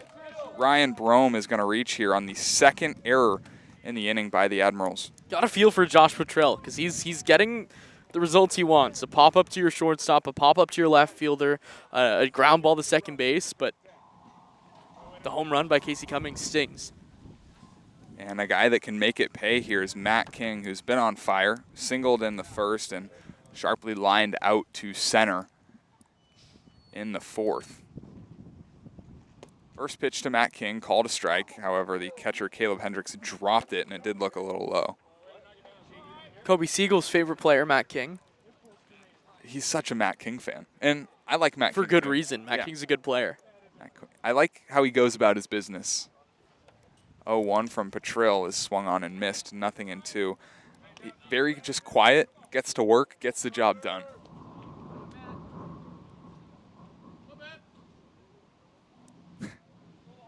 Made the mistake of looking into the sun. It's not a pleasant experience. 0-2 pitch in the dirt, good stop. Caleb Hendricks, 1-2. I took Stand Up Now and Face the Sun a little too literally. Carson Mercier's favorite song. It's a good song. I don't even know who it's by. I just know neither. it's called The Man. Free promo. 1-2 misses high to Matt King. 2 balls, 2 strikes. 2 away here. Top. 1 away here in the 5th inning. 2 runs in for the Crawdads. And Ryan Brome on first base. Ryan Brome taking off for second. Pitch is lined through the left side of the infield. And Ryan Brome going to go first to third on the single. Matt King has continued to hit the ball hard today. Just a smash through the left side. A ball that, you know what, I think Blake Schaff probably should have gotten more of a glove on. Got no glove on that one. Didn't keep the glove down. Was able to get through that left side. Huge, huge opportunity for the Crawdads. And that'll bring up Cole Fellows. Popped up pretty shallow to left field. It was fairly weak, then struck out in the first. He's 0 for 2, but a chance here to get the Crawdads within 1. Ball in the gap, could plate 2. King doesn't have outstanding speed. First pitch misses outside, but I don't think he's slow necessarily either. And I think he's just a smart runner. Yeah. Knows what he's doing on the base paths, won't make any mistakes. 1-0 pitch to Fellows. Fastball misses a little bit low. 2-0. It's a lonely bump for Josh Petro right now. And it's really unfortunate because he should have had out one in the first batter, John Gazdar, the E6. 2-0, catches the zone 2-1. And then the E4, Garrett Santos botched the ground ball that has Ryan Brome standing on third base. 2-1 from Josh Petrill is hit out into center field on a line. Ryan Brome tagging the center fielder. Seth Gwynn has it. Brome tags to the plate, and the throw does not get to the plate in time. Ryan Brome comes in to score the third Crawdad run of the inning. It is now 4-3 in the fifth. Great job by Cole Fellows. Great swing. Took it to the outfield. He's all smiles as he heads to the dugout. 3 runs in the inning for the Crawdads. Here's Brian Duroff, the 7th Crawdad to hit in the inning.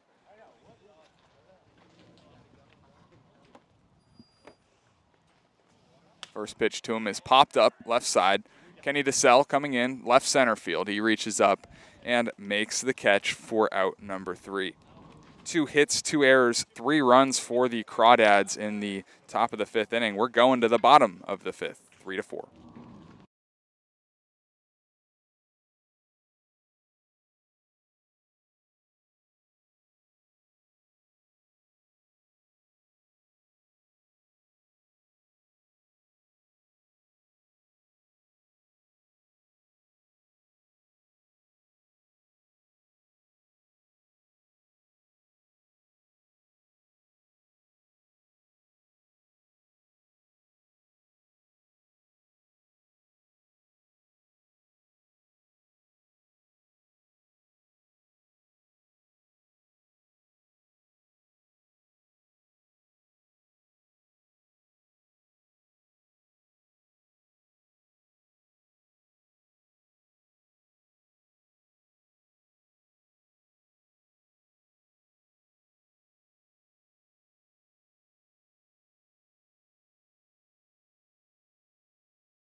This call to the bullpen is brought to you by NorCal Oaks. NorCal Oaks is a nonprofit organization dedicated to developing skilled players who want to excel in the game of baseball and softball while attaining strong life and character values in a fun and positive environment.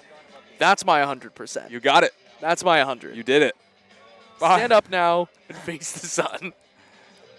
Won't hide my tail, won't turn a run. Good job. Thank you. Bottom of the 5th inning. 4-3, Admirals still lead, but a 3-run 5th for the Crawdads. Has them right back in this one. New pitcher for the Dads is Austin Bergeron, making his 5th appearance of the summer. First pitch swinging from Seth Gwynn, the center fielder. It's popped up right side. There's Ryan Ellis right by the first base line fighting the sun. He makes the catch. And as we've learned today, that is not an easy play. Not routine today whatsoever. The sun is doing numbers on the players for both sides.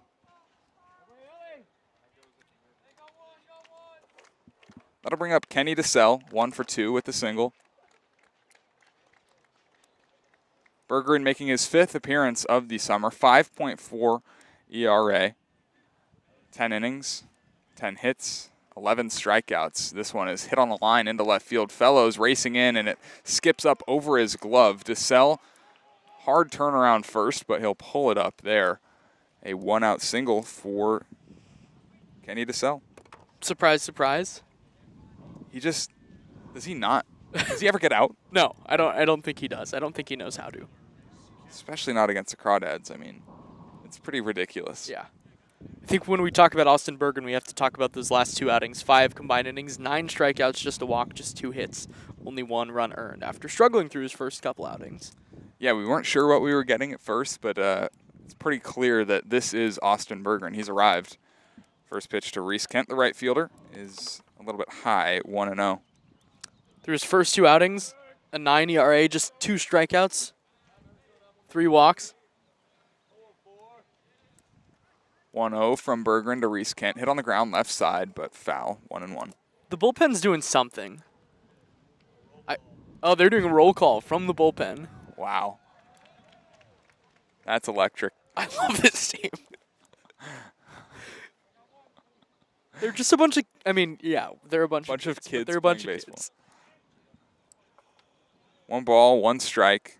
Reese Kent, 2 for 2 in today's ball game. He scored back in the second. Hits here with the runner on first base. The pitch swung on a miss. Looked like a good slider, 1-2.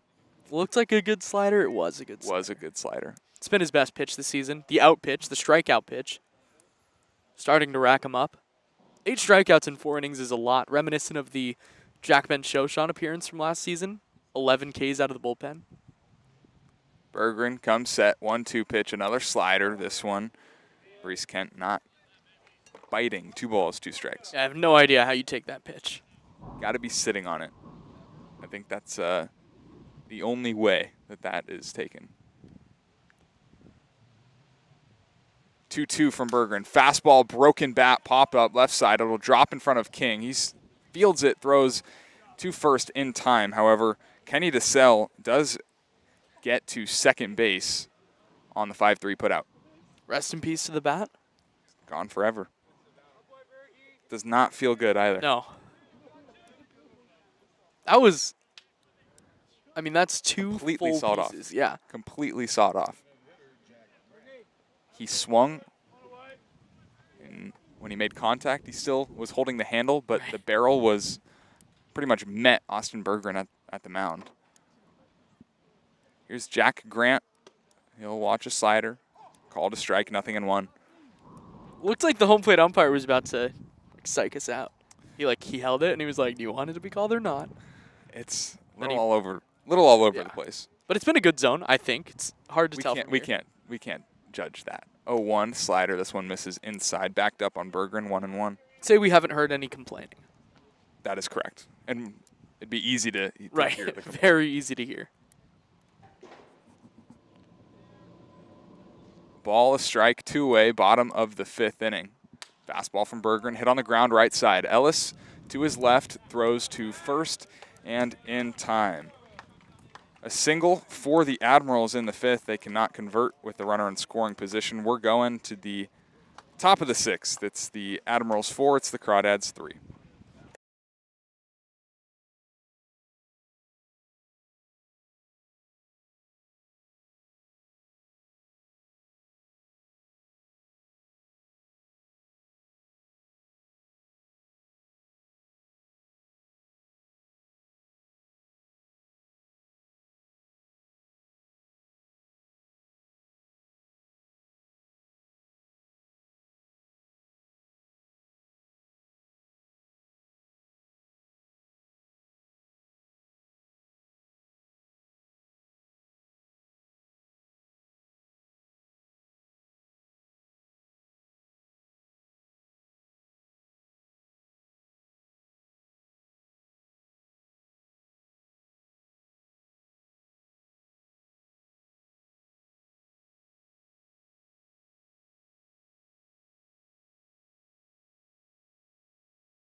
Tyson Pointer, Nico Button, and John Gazdar due up for the Dads in the 6th inning. It'll be Josh Petrel back out for his 2nd inning of relief. Pointer squares to bunt and fouls it off home plate. 0-1.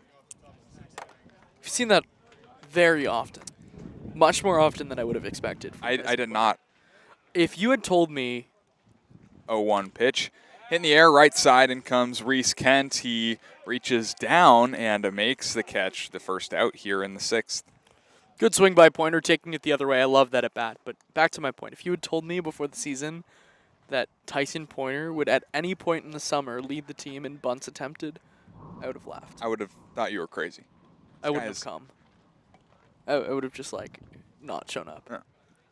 Fair enough. I mean, completely reasonable reaction, I think. Guy has monster power. First pitch to Nico Button. He watches it on the outer half, called a ball, 1-0. Button, he's singled. He's lined out extremely sharply to the shortstop, Blake Schaff.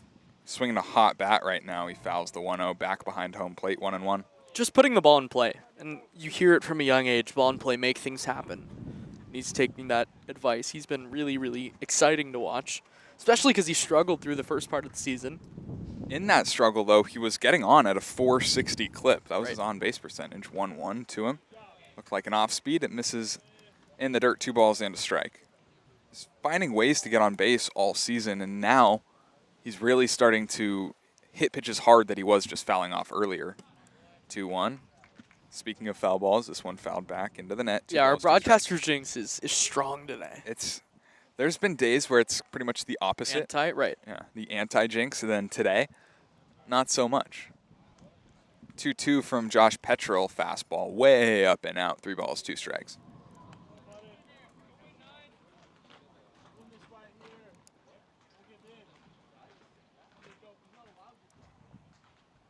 Full count offering from Petrel, fouled off. We'll do the 3-2 again. 4-3 is the score here from Billy and Louise Yarborough Stadium. Top of the 6th inning. Crawdads coming off a top of the 5th in which they scored 3 runs on 2 errors. And a huge home run. And a home run from Casey Cummings. 3-2, tapped foul off of Nico Button, painfully so. We'll do the 3-2 full count one more time. Now it's the home plate umpire's turn to give a courtesy walk to Nico Button. And this one to the catcher. Nico Button has done a good job of that today. He has. He's been a good guy. He is a good guy. Good human being. Smart baseball guy, too. We were playing the name game. Good at the name game. I was the worst at the name game, which it's frustrating because I know a lot of baseball players. I've watched a lot of baseball. You get into the name game moment and you just, you blink. I do, too. I'm just saying, you as people in general. Yeah. When the pressure's on, especially in the name game, it's tough. 3-2 pitch. Outside, ball 4. 4. Nico Button still at home plate. That's 4. That's 4.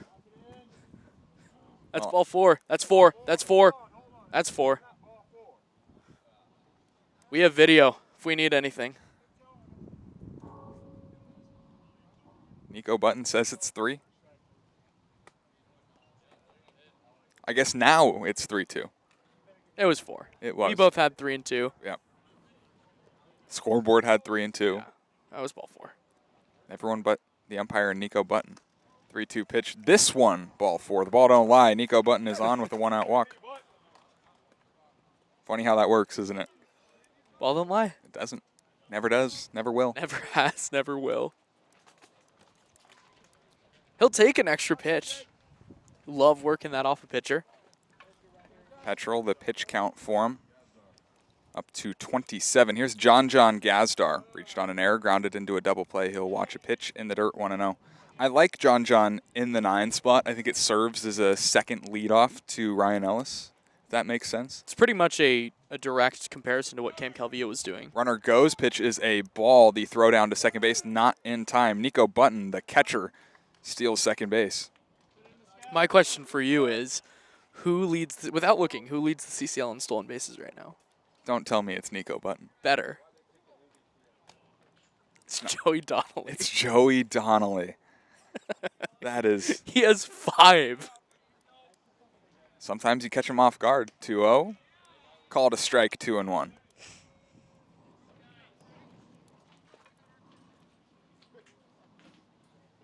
Speed demon Joey Donnelly. Never would have thought. League leader in steals. 2-1, swung on and missed. A huge swing and a miss from John Gazdar. He comes up empty-handed. That'll even the count. 2 balls, 2 strikes. He resets. He steps out of the box, takes a deep breath. Got to stay within yourself. I like this kid. I like his intent. Yeah. Like the way he presents himself. 2-2 pitch. Hit on a line into left field. That's a base hit. Being held up at third base is Nico Button.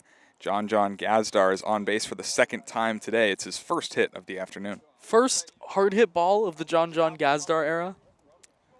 Yeah, and this one, it kind of still more on the soft side, soft liner, but into the outfield, base hit. First outfield hit of the John Gazdar era. Yeah, and this one flips the lineup card for Ryan Ellis. Ellis has flown out to left twice. He got hit by a pitch, got stranded at third in the first inning with the bases loaded. There was only 1 out. And right now I think the Crawdads are looking at that inning and thinking to themselves they could certainly have a lead. Petrel delivers a fastball. This one again hit into shallow left field. Kenny DeSalle racing in. He's not going to get it. It's going to land. Center fielder Seth Gwynn cuts it off, but incoming is Nico Button, and that will tie the game. Finally, it's about time one of those bloops fell for the Crawdads. There have been a couple in left field that Kenny DeSalle has just somehow gotten to. It's about time. 4-4 game here in the top of the 6th for Casey Cummings, who hit the monster home run back in the 5th. It was the 2-run shot, his 4th of the summer. League leading. League leading. Works here with 2 runners on and 1 out. First pitch here, misses down and out, 1-0. I've said for a while the rise of Casey Cummings is similar to the rise of Coleman Schmidt last summer. Just, you're not expecting it, but a ton of power. 1-0 from Petrel. Slider popped up. Off to the right. This will land foul, 1-1. And I'm sure everyone knows, but it's good to mention it. Committed to UT, University of Texas. Hook 'em horns, baby. It was actually here that I found that out when he hit a home run against the same team. I was interviewing Ryan Spolero. I didn't know that he had committed yet. 1-1 from Petrel, tapped foul behind home plate, 1-2, and he hit that home run. And I asked Ryan Spolero, how good has Casey Cummings been? Like, how impressive has this been? And he said, well, he's hooking horns. And I didn't exactly know what that meant at the time, but looking back, makes a lot of sense. Makes a lot of sense. A ball, 2 strikes, 1 away. 2 runners on for the Crawdads. A run already home. Petrel will step off the back of the mound, get a new sign.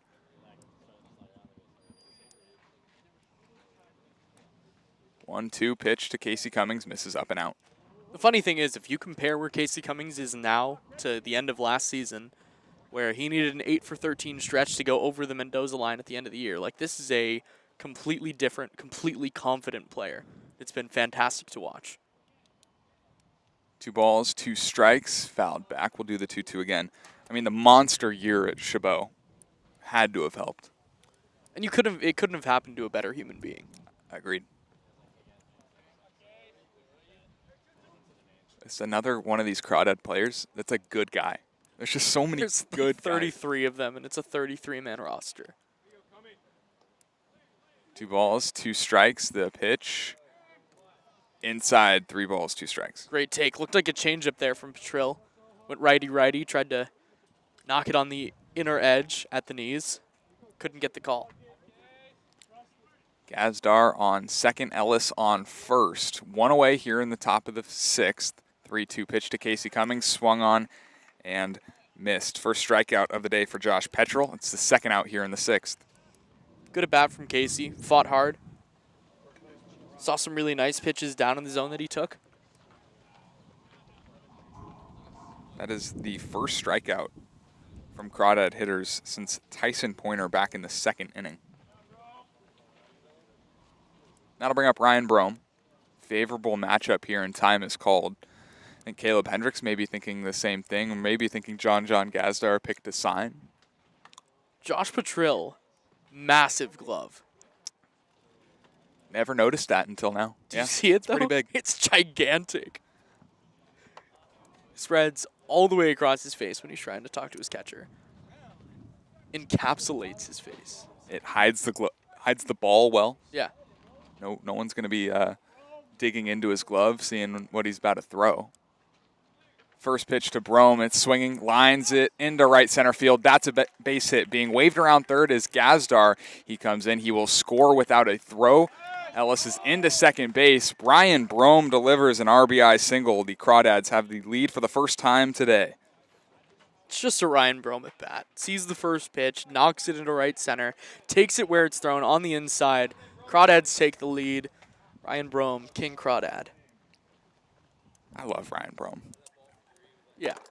His hits just make me happy. Here's Matt King. Maybe the real King Crawdad. Couple of hits for King today. First pitch swinging, hot shot right back up the middle and into center field. Ryan Ellis being waved around. The throw is cut off. The Crawdads strike again. 3 runs in the inning. An RBI single for Matt King. Back-to-back 3 spots. How do you do? This team is so fun to watch. It feels like they're never out of a game. I mean, they've been down a few times in the past week, and it doesn't matter. They have late inning comebacks here where they've been shut down through 4 innings. They just find a way to make things happen, and this looks like this could be the day for Josh Petrill. There's no one warming in the Admirals bullpen, though. Was there not someone warming I earlier? don't think so. Could be wrong. Looks like he's staying in. 6 runs in the past 2 innings for the Crawdads. Here's the offense that we knew. Yeah.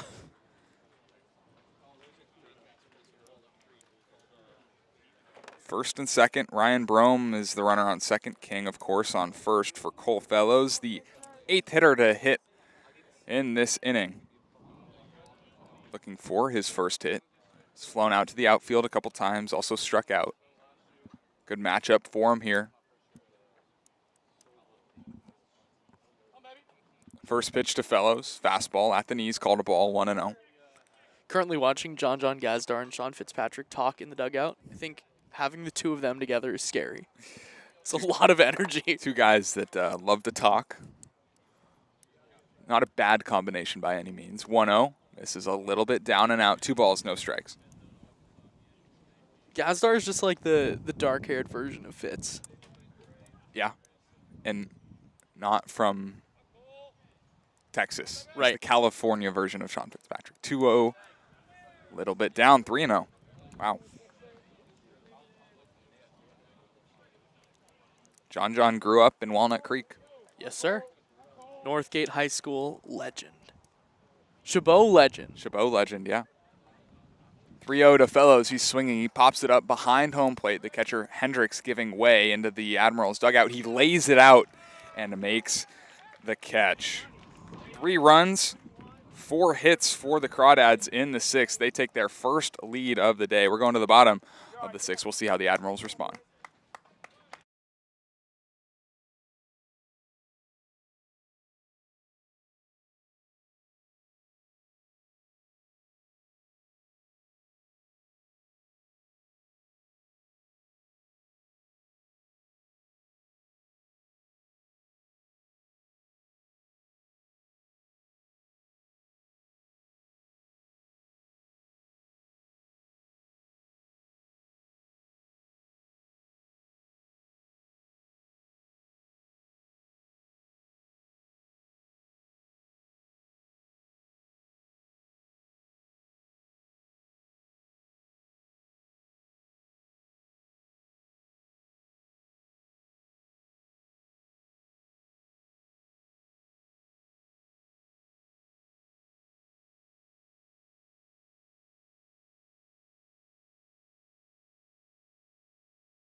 6-4, bottom six, Crawdads lead. It'll be Austin Berggren back out to work his second inning of relief. He'll face Jacob Antoneth, Luke Rossi, and Blake Schaff.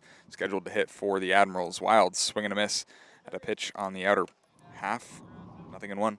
I call that the old fastball guess. Late on Got the a fastball. slider. It's way out in front. Yeah. You're learning. Thank you. 0-1, another slider. This one gets another swing and a miss. 0-2. Fastball guess way out in front. Just throws the hands at a slider trying to make something happen. Now Berg's pitching backwards, can go to that fastball after 2 straight sliders. 0-2 from Berggren. Back-to-back-to-back sliders. He strikes out Jacob Antoneth. It's the first out here in the 6th. Max Farfan's here. Have I ever mentioned to you how much I hate Max Farfan? Just not a good guy. A horrible human being. Bad baseball player. Stealing our goldfish. Here's Luke Rossi with one away in the bottom of the 6th. Slider that backed up on Austin Berggren. 1-0. Need to make it very clear that I don't feel that way about Max Farfan. No. He's okay. Once he leaves, we'll say nice things about him. 1-0, another slider. This one down and out. 2 balls, no strikes. If I had to name, the players that I disliked on this team, Max Farfan, Ryan Brome, Sean Fitzpatrick. Oh, he's gone. We can be nice now. 2-0 slider. This one misses low. 3 balls, no strikes. Austin Berggren, I don't think he's thrown a fastball in this inning. It's been all sliders. It's a good pitch. Why not throw it? Here is the 3-0. Berggren to Rossi. Misses outside. That's ball 4. Pretty easily the best game of the season for Luke Rossi. He's reached base twice, hit a hard sac fly. Doubled. Yeah. Forgot about the really good one. Came into the game a 1 for 17. Yikes. Here's Blake Schaff, the shortstop. A couple of singles to his name today. One in the 3rd, one in the 4th. He came around to score back in the 3rd inning. Works here with 1 out. 1 runner on. Here's a fastball from Berggren that misses way up and out. 1-0.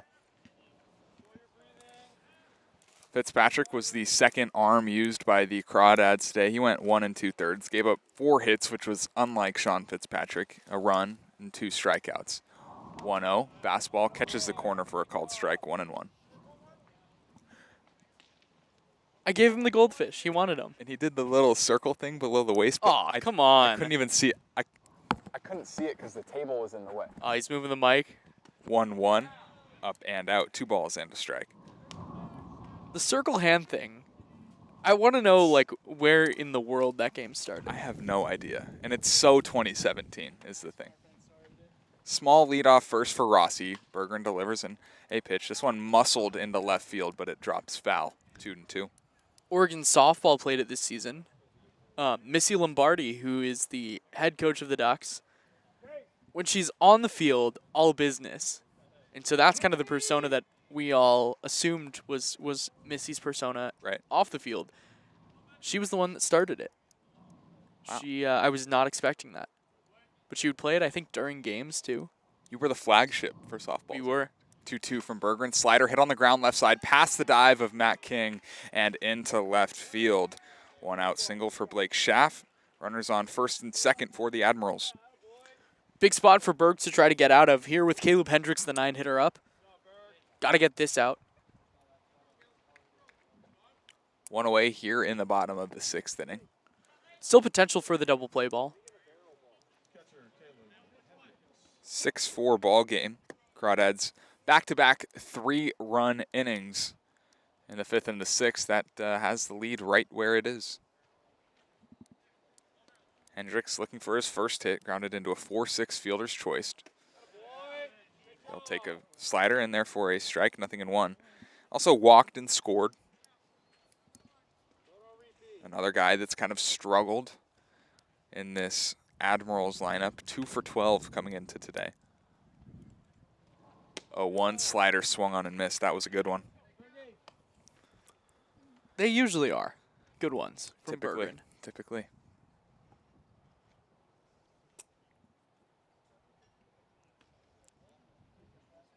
Berggren peers to the plate. Now comes set at the waist. Checks to second. Big lead off second. A slider taken for strike 3. Uno, dos, adios. It's the second strikeout of the inning. There's 2 away in the 6th. Getting word from Sophie Arroyo that the circle hand thing is called neck yourself. And then she says, someone tell Max to snap out of 2018. That's kind of what Kind of the vibe we're going with. Yeah. I've asked him the last 3 days. I'm like, you realize it's 2023. Right. That's many, many years ago. I wasn't even in high school. I was in 8th grade when this was the thing. Bizarre. Really is. My best friend at school, Levi Bergfold, is 5 years older than me. No. Yeah, he just turned 25. And so it's weird seeing that, like, we're in the same classes and stuff, but he's 5 full years older than me. Here's Garrett Santos, Admirals leadoff hitter. Slider in the dirt, good block. Nico Button keeps it in front, keeps the runners where they are. But it's crazy to think, like, things like that. Like, yeah, I was in my freshman year of high school, and he was already a year into his time in the Marines. Like, it's a big difference what 5 years can make. It's wild. And I think Farfan, it's time for him to realize this is 2020. It's time to grow up for Max. Yeah. 1-0, Berggren to Santos. Fastball just a little bit outside, 2-1. Or, excuse me, 2-0. Not sure where that one missed. Not tough to tell. But no argument from Button. Not even like a... No argument from, Berggren didn't ask about it. Time is called somewhere. Oh, ball behind the plate. John. What a guy. Calling time, making sure no one gets hurt. Yeah. Wow. And a ball in left field. On deck batter Seth Gwynn picked the ball up from behind home plate, threw it off the fence, and in it. That was that same ball? Yeah, it was the same ball. 2 balls, no strikes. Leadoff hitter Garrett Santos. Slider drops in there for a called strike, 2-1. 2 runners on. Luke Rossi walked. He's on second. Blake Shaw followed that walk up with a single. He's on first. 2 outs here, bottom of the 6th. And a 6-4 Crawdads lead. Berggren trying to hold it. 2-1, fouled into the parking lot, 2-2.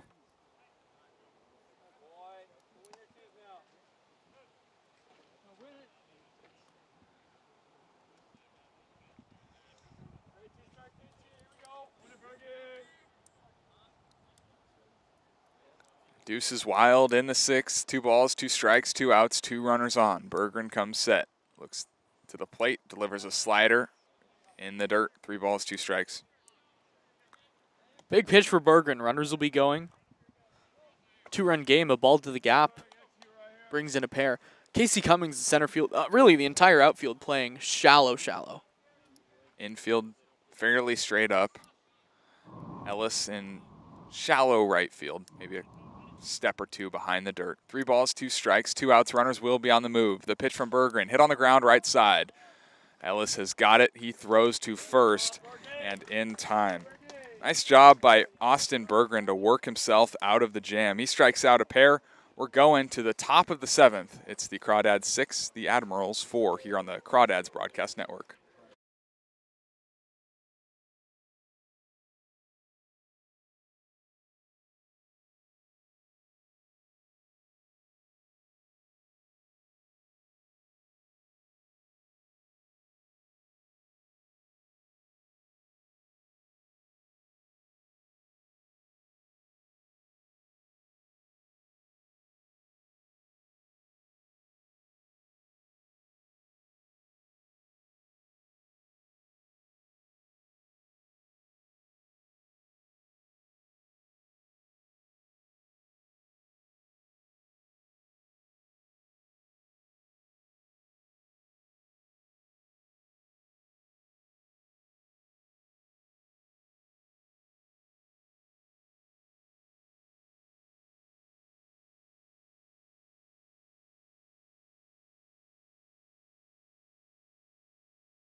This call to the bullpen is brought to you by Nope.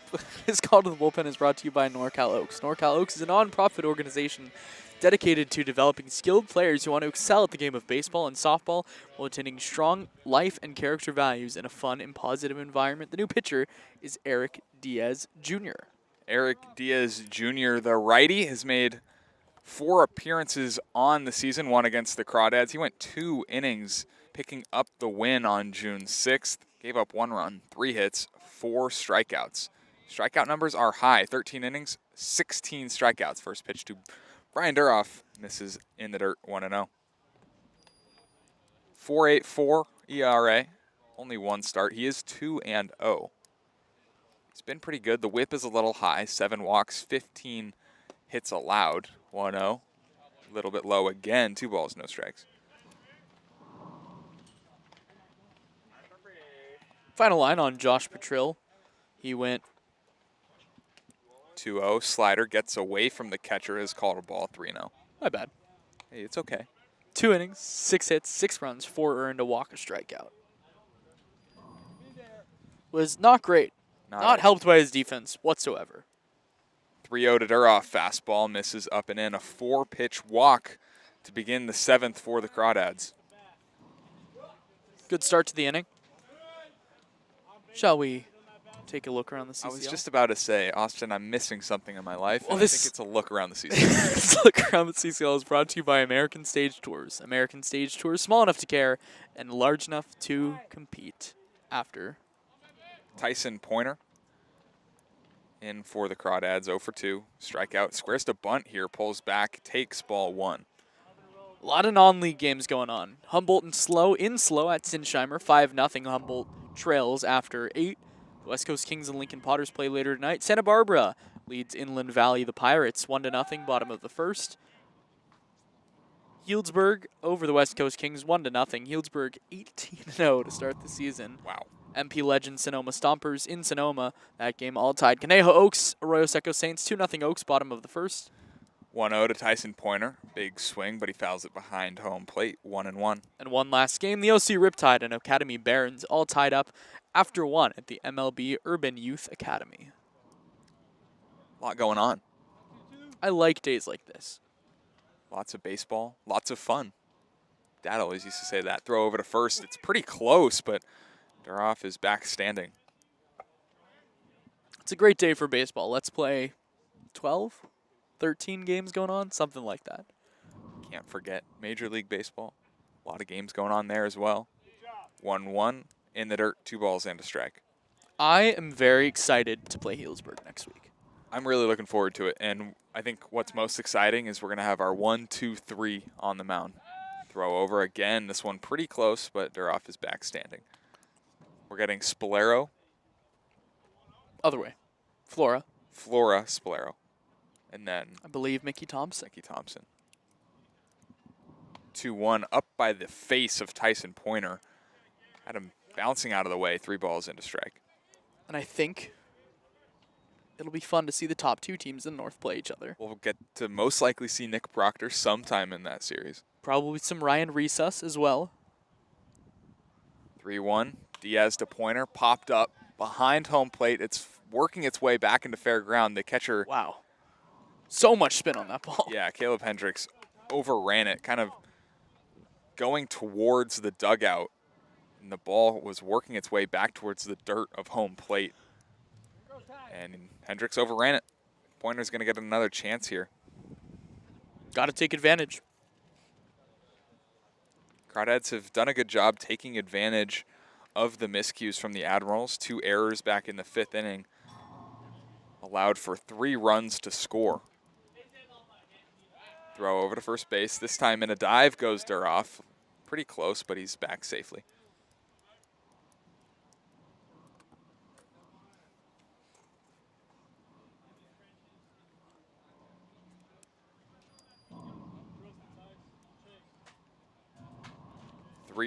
Diaz to Pointer. Muscled out into straightaway center field. Seth Gwynn got a bad jump. It's going to land right in front of him. His throw to second, not in time. Duroff sneaks his way in. A walk and a single now to start the 7th for the Dads. Ball's just starting to drop. and it took them 4+ innings, but it started to drop. They're taking advantage of the defensive miscues by the Admirals, and that's what a good team does. Takes advantage when they're given opportunity. Here's Nico Button, singled. He's lined out. He's also walked and scored. Time is called. Catcher Caleb Hendricks is going to have a word with Eric Diaz. I have a story about the circle game. So on dictionary.com, the circle game, as Sophie referred to as neck yourself, the origins of the circle game are disputed. People anecdotally recall playing the game in the schoolyard in the 1970s and 1980s. Vice, however, traced the game to one Matthew Nelson, who claims credit for inventing it in New Bremen, Ohio in the early 1980s. Wow, so it goes back. It's been around. What you're saying. 2 on for Nico Button. First pitch taken for a strike. Looked like it was a little below the knees. Nonetheless, he's down in the count 0-1. I'm surprised. The TV show Malcolm in the Middle, good show, which featured the game, helped popularize the circle game in the 2000s. 0-1, Diaz to Button. Fastball up and out, 1-1. Malcolm in the Middle, underrated show. I think I've seen a few episodes here and there. Never really got into it too deep. That was the first show I knew Bryan Cranston in. 1-1. Little inside. 2-1. I'm sure most people know him for his work in Breaking Bad. Which is a much better show and a much better role for Bryan Cranston. And it's funny because he plays the dad in Malcolm in the Middle and is hilarious and is no humor in Breaking Bad. 2-1, swung on and missed. Down to an E goes Nico Button. That'll even the count. 2 balls, 2 strikes. Loved Breaking Bad. Very good. Very good show. I actually haven't watched the last season. Bro. I know. And I haven't watched the prequels or the sequels. That's bad. 2-2, Diaz to Button. Fastball down low. That'll fill the count. 3 balls, 2 strikes.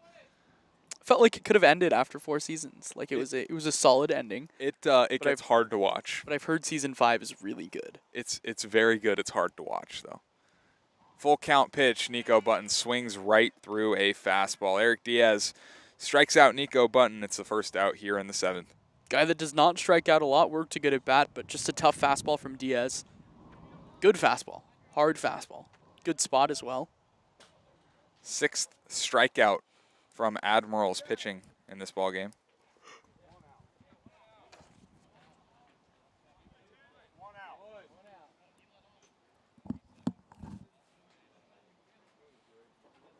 Not sure what the confusion's about. With the outs. I know, but I'm not sure why. Yeah, I'm not. Considering Duroff led off the inning, he's on. Pointer hit second, he's on. Then Button just got out. Here's John Gazdar first pitch taking. It's a fastball, misses a little low, 1-0. John had a very, very good year this past year at UPenn. And they have Brian Duroff caught, picked off in between second and third. There's a rundown. He slips. He's tagged out. Advancing to second is Tyson Pointer. And I completely butchered where John goes to school. I'm sorry. First name is Austin. Austin. I was trying to read it off the jersey because it doesn't say. It's Austin P. I'm not sure if it's Austin P or Pay, but I've heard Austin P more. Austin P. Well, nonetheless, had a very, very good year. 2 home runs, hit .308, all that, and 214 at-bats. Not a small sample. And I think the big number is the doubles. Huge swing from John here. He fouls this one back, 1-1. Now, does Tyson Pointer get a steal for advancing to second? That I don't know. Say yes.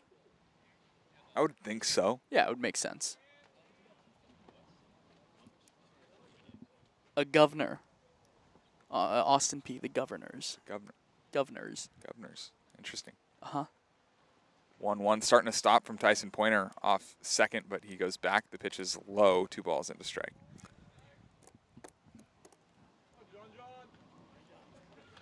Top of the 7th inning, it's Crawdads have a 2-run lead, 6-4. Tyson Pointer, the runner on second with 2 outs. 2-1, Eric Diaz delivers in a fastball, chopped to third base. The third baseman, Antona, fields on the low hop, throws to first in time. A walk, a hit, and a runner left on for the Crawdads in the top of the 7th. We're going to the bottom of the 7th. It's time to stretch at Billy and Louise Yarborough Stadium.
Two, three, four. Seth Gwynn, Kenny DeSell, and Reese Kent here for the Admirals in the bottom of the 7th inning. They're chasing 2. It's a 6-4 Crawdad lead. Austin Bergeron back to work. He's been pretty good today. His 3rd inning of relief, slider in there for a strike. That's been the primary for him today. It's that slider, and man, is it good. Yeah, I love watching a good primary slider, primary off-speed pitch. 0-1 from Bergie. This one, I think it's a fastball. It misses outside, 1-1. It's interesting. A lot of guys that are primary slider might not throw all that hard, but Bergeron's upper 80s. Peers over his glove. Out of the windup, 1-1. Fastball outside, 2-1. Kind of has a starter look to him, a starter vibe, but he's a 2-pitch guy primarily. At least we've really only seen 2 pitches. And to his credit, he could have a third. It's just tough to differentiate. Struggle with that sometimes. 2-1 up high, 3-1.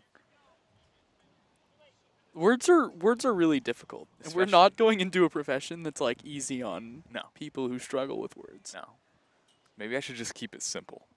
3-1 from Bergie. Hit on the ground.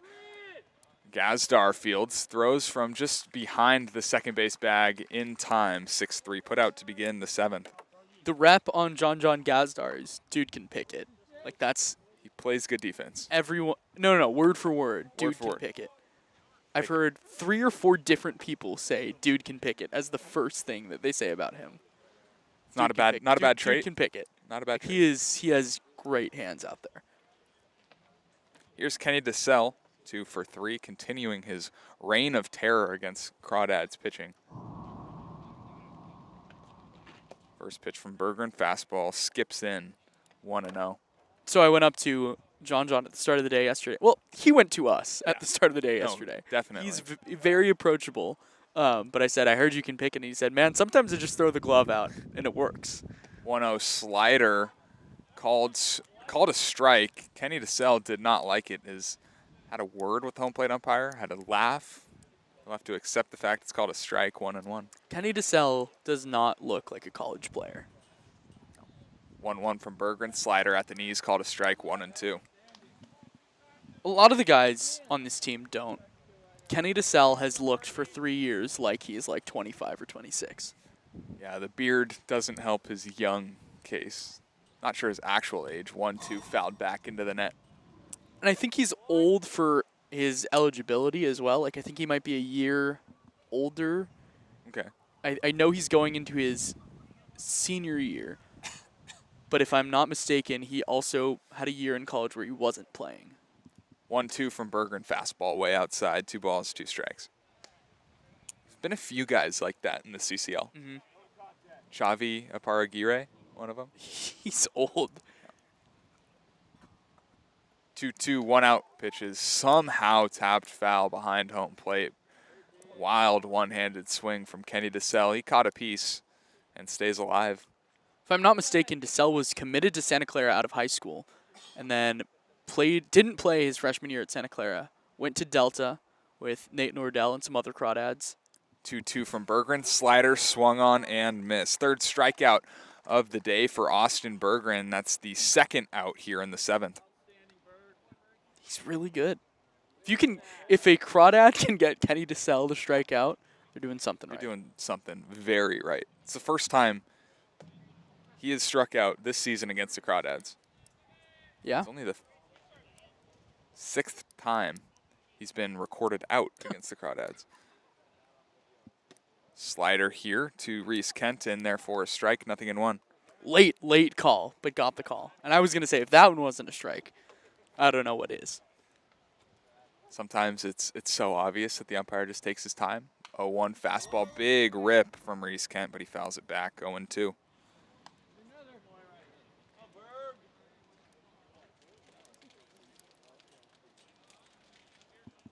Austin Berggren working quick. He's retired the first 2 Admirals to come to the plate in this inning. Has an 0-2 count on Reese Kent. Kicks, deals, slider. Soft liner into left field. That'll fall. A 2-out single for Reese Kent keeps the Admirals alive here in the 7th. You've heard of stick and poke tattoos? I call that one the stick and poke. You stick your bat out, you just poke it into the outfield. It's a good description. Thank you. Not a hard hit ball whatsoever. No. There really haven't been that many hard hit balls generally today. Casey Cummings home run. But it wasn't even like it wasn't a laser beam. very It was high. A I think it towering wind shot. carried. Yeah. Here's Jack Grant, the designated hitter, 1 for 3. This one gets away from Nico Button. Reese Kent is going to advance 90 feet. That will be a passed ball. Peel down to first on the swing. They're going to say he didn't go. Crawdad's dugout not happy about it. I didn't see it. I thought he went. Looked to me like he went. Maybe the hardest hit ball of the day, by the way, going back to that conversation, is Nico Button's line out to short. I really wish we had TrackMan. It's not really something you can ask for. 1-0, fastball outside again, 2-0. It's like $20,000 for a TrackMan system, but it's well worth it, in my opinion. It's Wentworth it. Yeah. Will Wentworth. That was such a horrible joke. It's just that was no so reason for that. stupid. 2 balls, no strikes, 2-away, runner on second base. Berggren from the stretch fires a slider, catches the inner part of the plate, 2-1.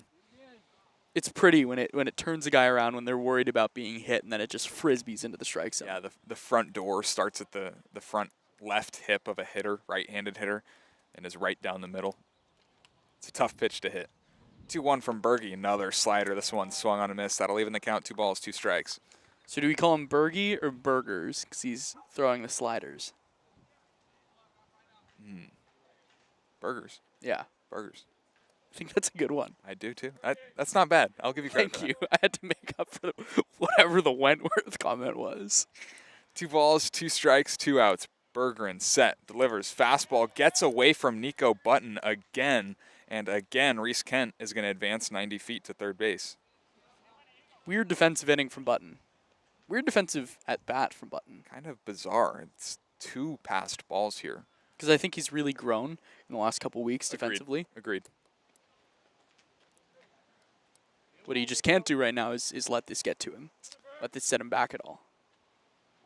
Austin Berggren is 1 pitch away from getting out of the bottom of the 7th inning. 3-2 pitch, slider, down low, ball 4. I love the spot 3-2 though. Not expecting a slider in that count, even though that's been his primary pitch.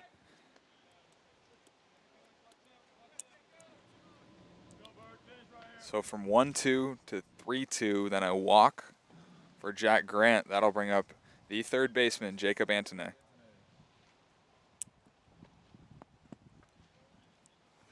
Antonet, a pair of strikeouts. Slider way outside. This is a good stop by Nico Button. Went to the knees to keep that one in front. Yeah, that's a makeup play. It's not a block, but I'd say it's a CRS. CRS, 100%. Well into the left-handed batter's box. Ball and no strikes. Santané takes a fastball that misses a little low. 2 balls, no strikes.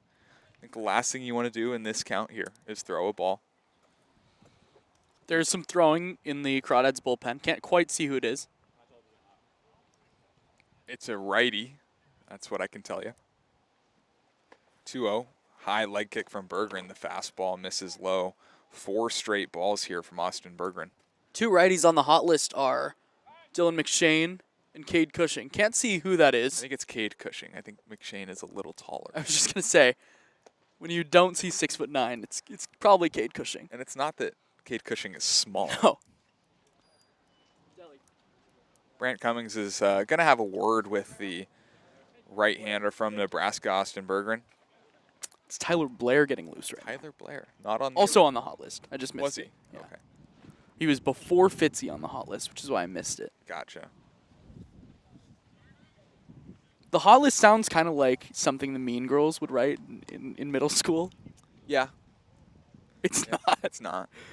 It's who's throwing today. Right. Whose arm is hot? Who's hot? I never really heard that. Who's hot? It's always been. I didn't hear it until I got here. Like who's Going. getting loose, who's going, Who you going? who's throwing today. Who's up? Uh-huh. 3-0, runners on the corners, 2-way, bottom of the 7th inning, 6-4 ball game. Austin Berggren trying to keep this lead intact. 3-0, slider in there for a strike, 3-1. It's a gutsy pitch. It's a good pitch. Great pitch. Got to go back to it. He's commanded that slider really well. Hasn't seen the same success with the fastball. 3-1. Slider popped up right side. Brome going back. It'll be Ryan Ellis. He makes the catch for out number 3. Admirals strand. Runners on the corners cannot score. We're going to the top of the 8th. They Crawdads 6-4 lead.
Here comes Ryan Ellis to lead off the top half of the 8th inning. It'll be Eric Diaz, the right-hander, back out to work his 2nd inning of relief. Crawdads on top of the Admirals here at Billy and Luis Yarborough Stadium by a score of 6-4.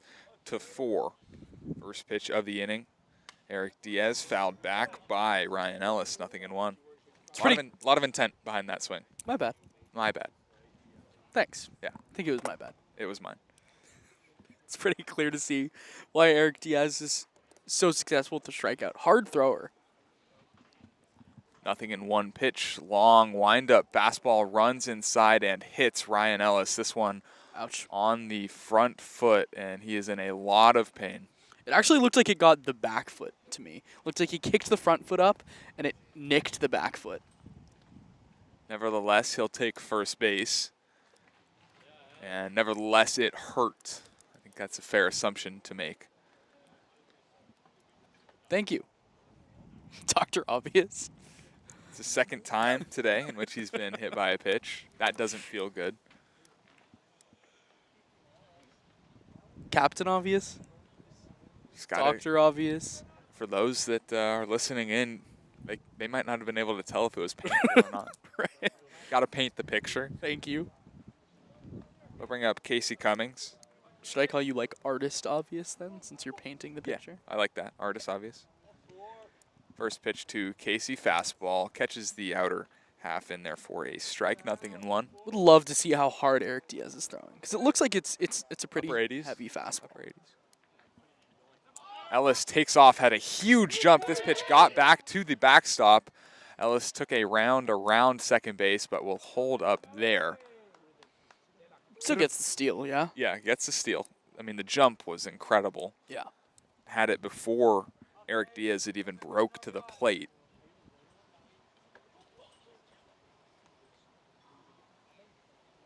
Ball and a strike to Casey Cummings, who's 1 for 2. He's been hit by a pitch. He's walked. He's struck out. He's also homered. 1-1. Upstairs. Good take. Great take by Casey. Is that the 3 true outcome? Walk, home run, strikeout? Walk.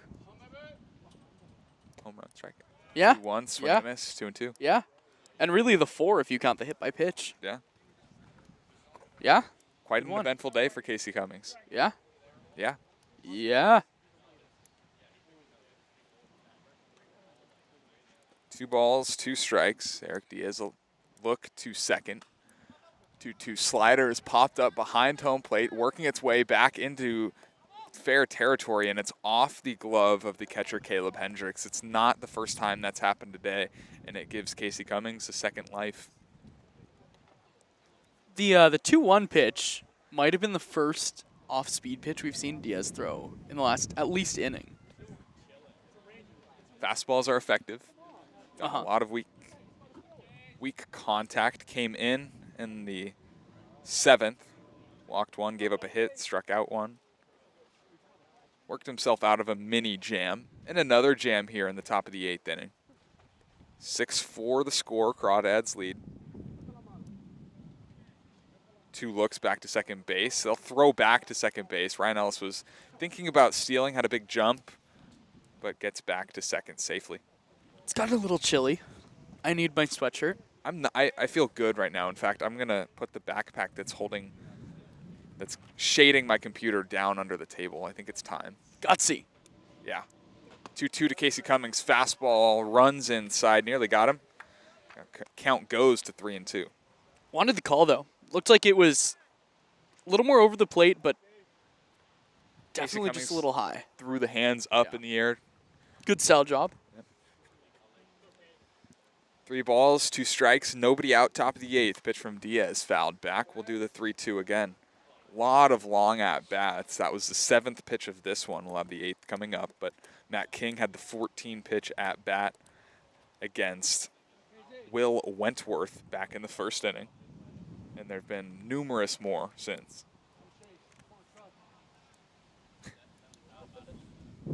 Another spin off the mound. They'll throw to second. Actually almost got Ryan Ellis in the head, but he ducks below it. That was my favorite wiffle ball rule, was that you could hit a player and get them out. It seems a little unfair. Wiffle ball is like the 3 true outcome sport. 3-2. This one hits Casey Cummings. The 2nd time he's been hit by a pitch. The 4th time that he's reached safely. Runners on 1st and 2nd. Nobody out for the Dads. Is that 11, 12 on the season? 12. That's crazy. 12 hit by pitches on the year. Last year, San Luis Obispo had Jake Simons, who got hit 15 times in the first 16 games, then was injured, and still at the end of the summer was leading the league in hit by pitches. It's just, I don't know. It's not something that you see every day if you're watching Division I baseball or professional baseball, obviously. But once you get into guys that are, still very, very good pitchers, very talented pitchers, you start to see a few more hit by pitches in the span of these games, and Eric Diaz has hit his second crawdad in a row. I think Casey Cummings has gotten used to it. 25 hit by pitches at Chabot this last year. You can never get used to getting hit. It doesn't feel good. I think I went my last 3 years of high school without getting hit by a pitch. Really? Yeah. That's almost impressive. I was scared of the ball a little bit. My last at bat my last home at bat of my high school career on my senior day. I had our only hit on senior day, but I was in a 2-2 count, and a ball came in and hit me, and they said that I leaned into it, and that was my last. It was one of my 7 strikeouts in high school. Came in my last at bat. I think one of 2 strikeouts my senior year. That's brutal. Yeah. 2 on, nobody out for the big left-handed hitter Ryan Brome. Squares the bunt, pulls back, takes a ball. I don't hate the bunt here. Maybe not with Ryan Brome. Need to add on, though. It's an add-on spot. It can never hurt. Matt King swinging a really good bat in the on-deck circle. It's a league game. These games matter. Yeah. Get 2 runners in scoring position for Matt King, and you like your chances of bringing a couple into the score. 1-0. He squares the bunt again, pokes at it, and pokes it foul. 1-1. So I had actually heard from our CCL reporters, Sam Newt, Dylan Wickman, who have done a phenomenal job, that these games actually don't count for CCL. So I called Coach Cummings, and I was like, dude, what is this? What's up with this? And he was flabbergasted. Really? Because it's just not true. So he was like, I don't know where they heard that from, but it's not true. It's not true. No, these games absolutely count. 1-1, spin off the back of the mound, keeping Ryan Ellis close at second base, but no throw. I was going to say, there's... Now, the Admirals can't make the playoffs. That is correct. They're an affiliate team. 1-1, Eric Diaz delivers. Again, squaring to bunt is Ryan Brome. Pushes it right back to the pitcher Diaz, who jumps off the mound, throws to first, who Garrett Santos, the second baseman, was covering, and both runners advance. Successful sack bunt there for Ryan Brome. It's actually a new second baseman. It's Kobe Rolling at second base. A good name. That is a solid name. Rolling also hit in the last at bat. So he's been in for a while, apparently. He hit in the 6th.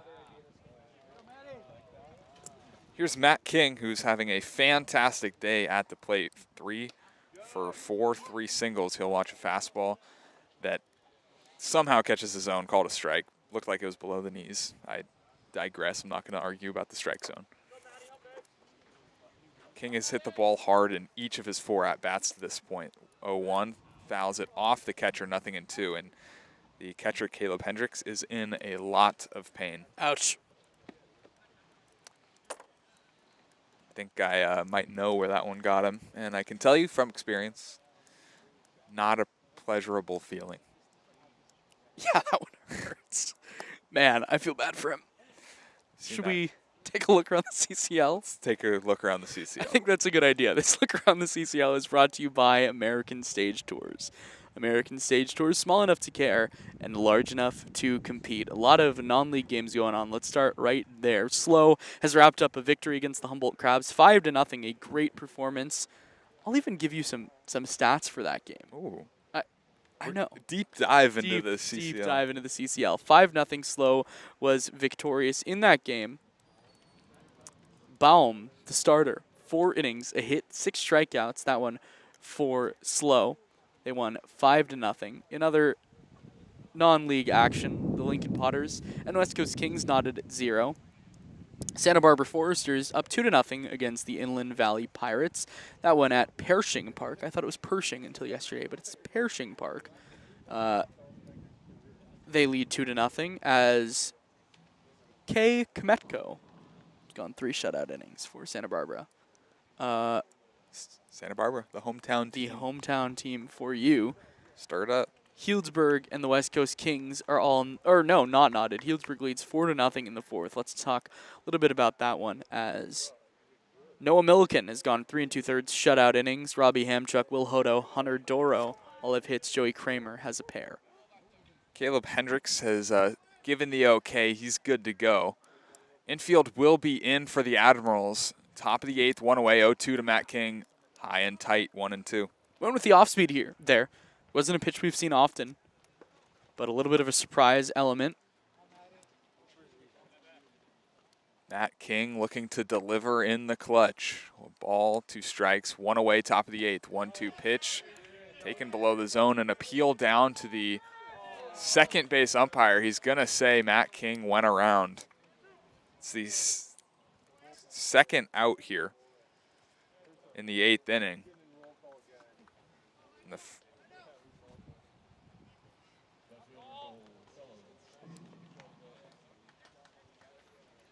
also the second strikeout for Eric Diaz.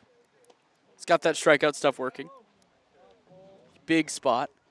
Still 2 runners in scoring position for Cole Fellows. Left-handed hitter will foul one off himself. No, it actually got him in the wrist. Ouch. And he's in a lot of pain. It's the 3rd hit by pitch this inning.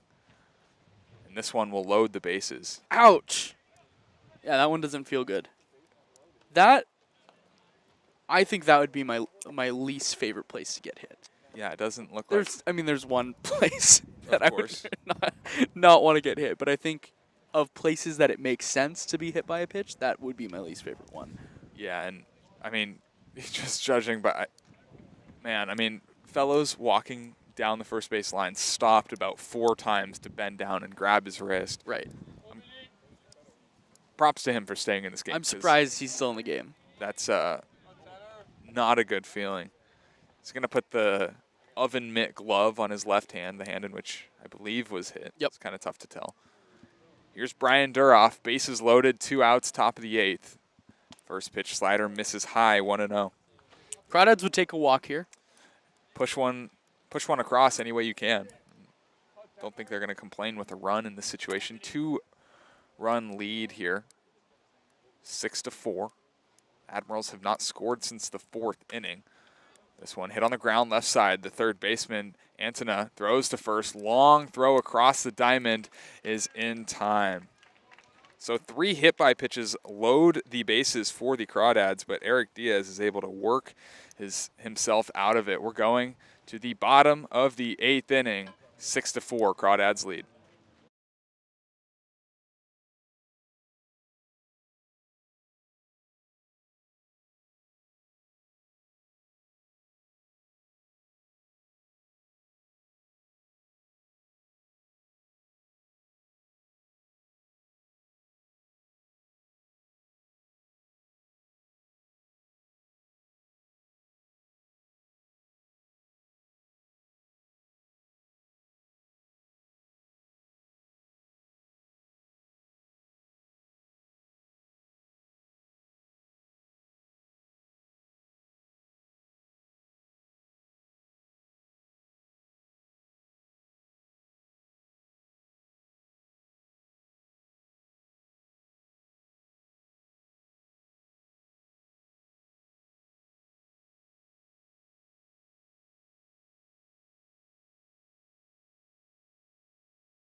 This call to the bullpen is brought to you by NorCal Oaks. The NorCal Oaks is a nonprofit organization dedicated to developing skilled players who want to excel in the game of baseball and softball while attaining Oh, you were right there. While attaining strong Strong life and character life values. and character skills in a fun and positive environment. Tyler Blair is the new pitcher for the Crawdads here in the bottom of the 8th inning. He's got a 2-run lead in which to work. First pitch swinging here from Luke Rossi, the first baseman. Sky high, middle of the infield, behind the mound. Matt King makes a very nice catch for the first out of the 8th. Huge out number one. You're always taught as a pitcher, you got to get off the bump to let your defense make the play, but it looks like with the corners playing pretty far back and pretty far towards the lines, trying to prevent that leadoff double, no doubles defense to start the inning. They had to crash in towards the mound. Matt King, though, was able to make the play. Blair the Bear. Blair the Bear. Blair the Bear. The book is closed on Austin Bergeron. He got the bulk of the Crawdad innings today. 3, to be exact, 4 hits, 2 walks, 3 strikeouts. Here's Blake Schaff, the shortstop, left-handed hitter, will take a fastball up and out for a ball, 1-0. And Bergeron in line for the win. Bergeron is in line for the win. Donovan Chris started the game, went 2 1/3, gave up 3 hits, 3 runs, all of which were earned, 2 walks and a strikeout. 1-0 pitch blew the fastball by Blake Schaff. Yeah, the ball was by him. Looks like the ball was back in Blair's hand by the time Schaff was finished swinging. It's the 4th appearance on the summer for Tyler Blair. 1-1 is in there for a strike, 1-2. He's been pretty solid. 2.7 ERA, 1-0 win-loss, 3 1/3 innings, 4 strikeouts. He's walked a couple and given up 3 hits. Last outing was on June 20th against the Potters. 1-2 pitch, fastball, elevated it, and Blake Schaff chased it. It's the first strikeout for Tyler Blair. It's the second out here in the 8th. First 2 outings for Tyler Blair were pretty sparkling. 2 innings combined, 4 strikeouts, just 1 hit. Struggled a little bit against Lincoln, gave up a run in his inning and a third. Yeah, he didn't have the command, the 2 walks, 2 hits, and the 8 batters he faced. But all around, he's been solid. Here's Caleb Hendricks, the catcher. 0 for 2, he walked and scored. He'll take a slider here at the knees, called a strike, 0-1. Probably very used to throwing to Nico Button. 2 Cal guys. Yep. The connection, the battery mate. Battery is strong between these two, I'm sure. 0-1 from the righty. Curveball didn't miss by all that much, but it does on the outer half, 1-1. Like Tyler Blair thought it was going to be called. Did you see that? Yeah. Okay. 1-1 from Blair. Fastball misses by the letters, 2-1. Well, I was just looking over to see who was throwing. Dylan McShane. McShane and Cushing are throwing to each other, but the first ball that McShane threw was so bad. He pulled it, to say the least. Uh-huh. Pull yank in the dirt. 2-1 from the righty. Blair slider misses outside, 3 balls and a strike. So after getting 2 outs on 5 pitches, he's now gone 3-1 to the number 9 hitter, Caleb Hendricks. Lined up, fastball tapped in front of the plate. The catcher, Nico Button, jumps on it and throws to first in time. A 1-2-3 inning for Tyler Blair in the bottom of the 8th inning. The Crawdads look to add on to their 6-4 lead when we come back.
This call to the bullpen is brought to you by NorCal Oaks. NorCal Oaks is a nonprofit organization dedicated to developing skilled players who want to excel at the game of baseball and softball while attaining strong life and character values in a fun, positive environment. Just a great job. I'd do that. 7-8-9 for the Crawdads in the top of the 9th inning. They're looking to add on to their 6-4 lead. All 6 runs have been scored in 2 innings, the 5th and the 6th. Tyson Pointer to lead it off. He'll be facing the new pitcher, Nolan Meredith. First pitch from Meredith, a slider that misses outside, 1-0. Meredith from Atascadero. It's in California, just a few hours south of here. 1-0 pitch, hitting the air left center field, very high, but in the park, drifting to right center. The left fielder, Kenny DeSalle, makes the catch, drifting to his left for the first out in the 9th. Nolan Meredith, one of 2 Meredith brothers on this team. His brother Nathan is listed as a catcher when you go to college stats, caught for 3 years, but is listed as a pitcher and has pitched for the Admirals this summer. But Meredith's been good. 7 strikeouts, 7 2/3, just 1 run allowed. Came against Solano in his first outing, has been tremendous since then. Pitched against the Packers, a game in which they lost 10-0. That was on the 21st. Went an inning, gave up 2 runs, neither were earned. First pitch to Nico Button, misses high, gave up 3 hits, struck out 1 in the 7 batters that he faced. Nico Button, 1 for 3, but a little unfortunate 1 for 3. 1-0 pitch, fastball down below the knees, 2-0. He's hit a ball extremely hard, lined out to the shortstop, walked and scored, also struck out. 2-0, fouled back into the net, 2-1. Nolan Meredith relieves Eric Dietz, who threw 2 innings, gave up a hit, a walk, struck out 2. It's pretty solid, worked himself out of a pretty big jam. 2-1 fastball, called a strike, 2-2. Had 2 runners in scoring position, actually had the bases loaded and was able to work himself out of it. 2-2 pitch, slider, tapped, foul. We'll do the 2-2 again. Tyler. Got to talk to Tyler Blair. Is that a World Wraps that you're eating? Tyler Blair finishes the shutdown inning and eats a World Wraps. No better way to do it. 2-2 hit out into left field. DeSalle coming in, racing in. He'll watch it land just in front of him. Nico Button has his 2nd hit of today's ball game. I'm a big fan of, like, can he get like an NIL? Do you have an NIL with them? I know, you should absolutely get one. Yeah, you absolutely should. Thank you. Here's John Gazdar out of the 9 spot in this Crawdad lineup. I'm sorry, I kind of had to. I had to ask. You got to respect the world famous Wraps. They're very good. They're very good. I was a big fan. Small lead for Button off first. John has scored twice in today's ball game. Reached on an error. He'll take a strike here. Reached on an error, also singled in the 6th. That was a generous first pitch strike, I thought. Looked a little up, a little away. Tough to tell. I'm going to agree with you, though. 0-1 slider. This one catches the corner. This one looked a little low, looked a little outside, but again, called a strike. John is down in the count, 0-2.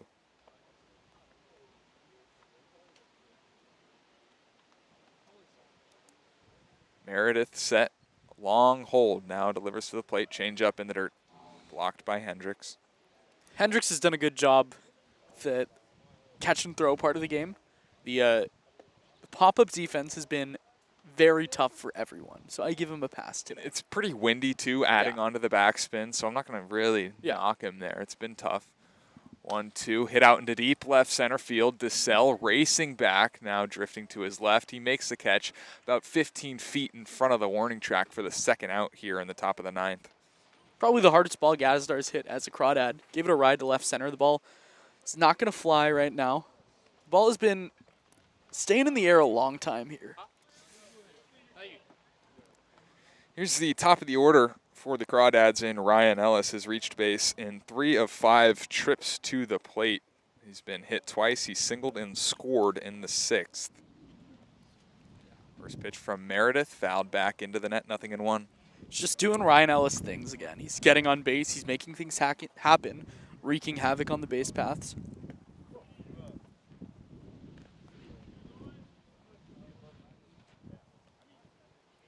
Wind blowing out to left field. The flag out in left field looks like it's blowing towards center. Nothing in one from Meredith. Curveball drops in there for a strike. Nothing in two. I need to start bringing my sweatshirts to games just to have, because it's gotten to like cold level. It's gotten colder. I'm not quite cold yet. I'm like miserable, but it's a little chilly. If it goes into extras, I could be. I'm gonna be chilly. Yeah. No balls, 2 strikes, 2 outs, a runner on. Top of the 9th inning, Nico Button takes off. The pitch is high, called a ball. Throw down to second base is not in time. Nico Button evades the tag of the shortstop, Blake Schaff, and steals his second bag of the day. And I think it's difficult to read that from the first base dugout, or the third base dugout, I should say, where the Admirals are. But from here, he was safe. He was in easily. It was a great slide. The tag was high. Good throw, but the throw tag beat him. Yeah, the throw beat him. It was a good throw. The tag just stayed up, and Nico Button got down. It almost looked like Javier Baez a little bit, swimming around the tag. This is not a player comparison. I was going to say, I've never in my life compared Nico Button to Javi Baez. I will never. Runner in scoring position now for Ellis. A ball and 2 strikes. 2 outs. The pitch is fouled back. We'll do the 1-2 again. Yeah, not a comparison.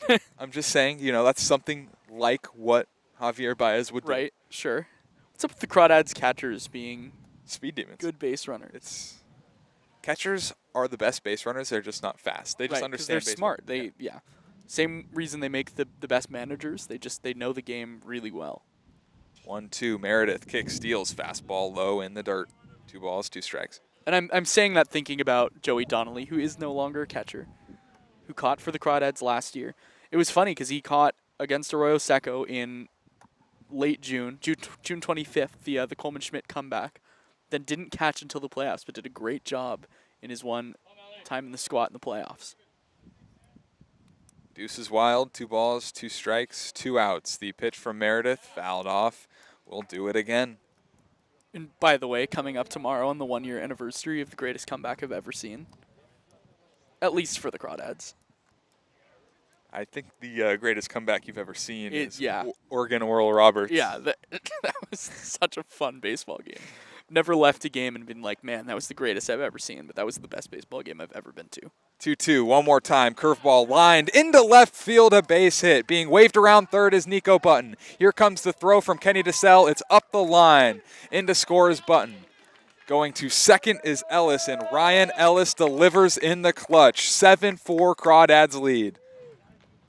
That is a huge, huge swing of the bat from Ryan Ellis. Just knocked it into left field. That's what he does. He fought off a couple really tough 2-strike pitches and was able to drive home the run. Good job by Button. Great read off the bat. Of course, with 2 outs, he's going on the crack of the bat. With 2 strikes, he's going on the swing, but was able to come home ahead of the throw. And a great heads-up piece of base running by Ellis to move to second. Still a runner in scoring position now for Casey Cummings. 1 for 2. First pitch swinging, pops it up into left field. Back goes DeSalle just in front of the warning track. He makes the catch for out number 3 in the top of the 9th. However, the Crawdads score 1 in the top of the 9th inning on a couple of base hits. We're going to the bottom of the 9th where it's closing time for Cade Cushing. 7-4 Crawdads lead.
This call to the bullpen is brought to you by NorCal Oaks. NorCal Oaks is a nonprofit organization dedicated to developing skilled players who want to excel in the game of baseball and softball while attaining strong life and character values in a fun and positive environment. New pitcher for the Crawdads is Cade Cushing. He comes in looking to pick up his league-leading 4th save of the summer.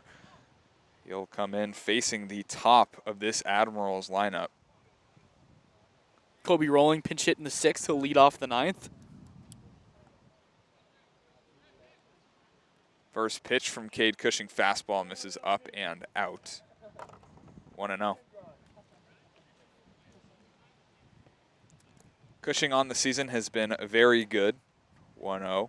Fastball again, up and out. 2 balls, no strikes. This being the 6th appearance through 5, 1-0 win-loss, 6 innings. Of course, the 3 saves, 7 strikeouts to just 3 walks. Swung on and missed, 2-1. So in all of his appearances so far, Cade Cushing either has a win or a save. That is correct. It's closing time. We didn't get the trumpets today. No trumpets, not at home. But the trumpets, they've been playing a lot at Monte Vista. 2-1, fastball hit out into shallow right field. Out goes Ryan Ellis. He reaches up. He can't catch it. Lead-off base hit for Kobe Rolling in the 9th. It's a good way to get things rolling for the Admirals.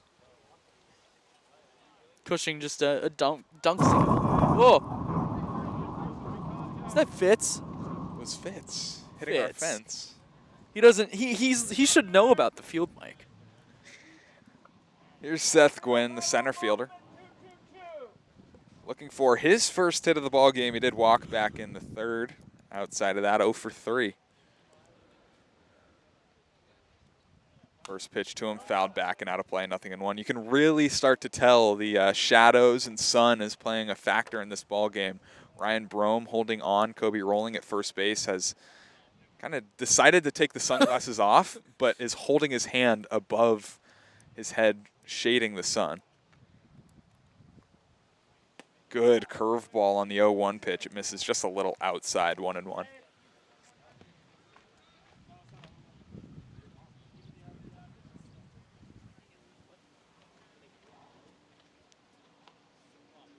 One pitch from Cade Cushing. Back-to-back curveballs. This one in the dirt, and a good stop by Nico Button. Yeah, huge stop in that situation. You want to preserve the double play ball. Can't let that runner from first move up 90.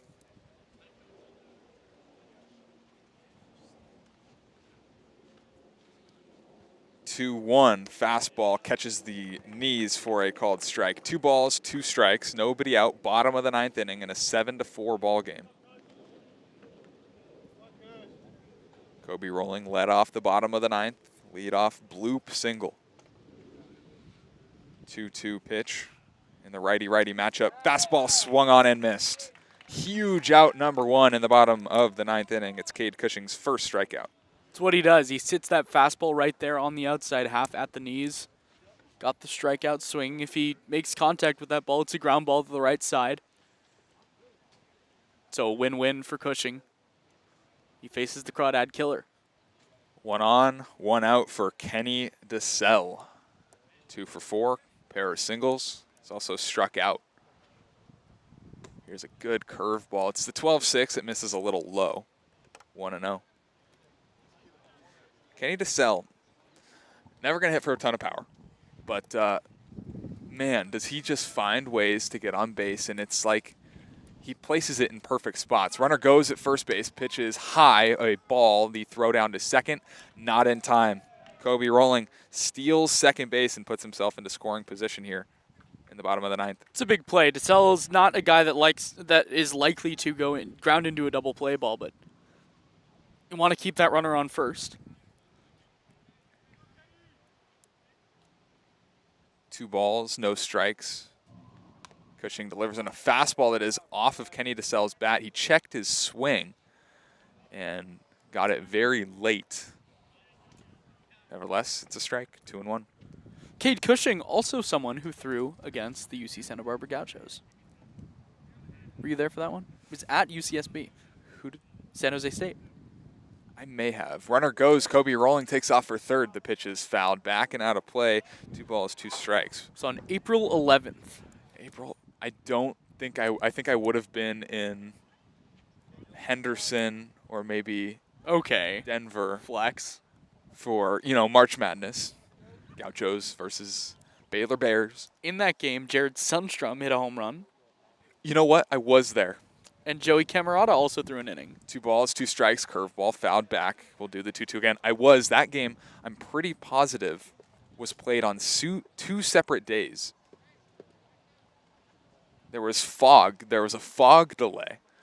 The game had to be postponed to the next morning, and I couldn't go because I had class. And I remember because Jared Sundstrom hit a home run. I'm pretty sure. 2-2 from Cushing in the dirt. Good block. They'll appeal. Did he go? No, he did not. 3 balls, 2 strikes. That's an interesting little anecdote there. It is, but it was if you think this is cold, oh my goodness, you would have not been doing well. Elliot Gallegos threw in the in that UC Santa Barbara win. I think I was there. 3-2. Cushing delivers fastball up and in, ball 4, and now the tying run is coming to the plate. Yeah, good at bat by DeSalle. Just kept fighting. Stayed in it. Fouled off some tough pitches. Cushing, not a guy who walks a ton of guys. First and second, 1 away for the right fielder, Reese Kent. 3 for 4 today. 3 singles. He scored in the second. Also grounded into a 5-3 put out back in the 5th, and the Crawdads could use a 5-3 put out here. Or a double play ball. First pitch, fastball, down and in. That's kind of what I meant. Yeah. It's not the way I said it. I get what you're saying. Yeah. My bad. The 5-3, like ground ball to Matt King. Sure. Maybe hit a little harder, but one that King's able to turn 2 on. I agree. Wouldn't hurt. 1-0 fastball, popped up right side. It'll land foul. Does look like Dylan the Duck is going to start throwing a little bit, just in case. It's very, very light tosses. Hasn't really stepped onto the mound. Looks like he's throwing about 62 miles an hour. It's hard tosses for some people. A ball to strike. Cushing fastball fouled back. 1-2. Looks like the Admirals are timing up the Cade Cushing fastball pretty well. A lot of balls hit straight back. Just haven't been able to piece it up. Do you think there's a little bit of natural movement from Cushing? I think a high spin rate from Yep. Cushing, too. It kind of gives a perception that the ball is a little lower than it is. A ball, 2 strikes, 1 away. Cade Cushing delivers curveball, top of the zone, called a ball. 2 balls, 2 strikes. Wow. Great spot, though. I love the pitch, especially when you're ahead in the count like that. Able to mess around a little bit. Jack Grant, the designated hitter, waits on deck. He's 1 for 3. The 2-2, one more time. Curveball, same spot, called a ball again. Wow. Tough. Zone's gotten smaller. That'll fill the count. 3 balls, 2 strikes, 1 away. Tying run at the plate for the Admirals. 3-2 from Cushing. Fastball hammered out into deep left. Back goes Fellows. It had the distance, but just foul.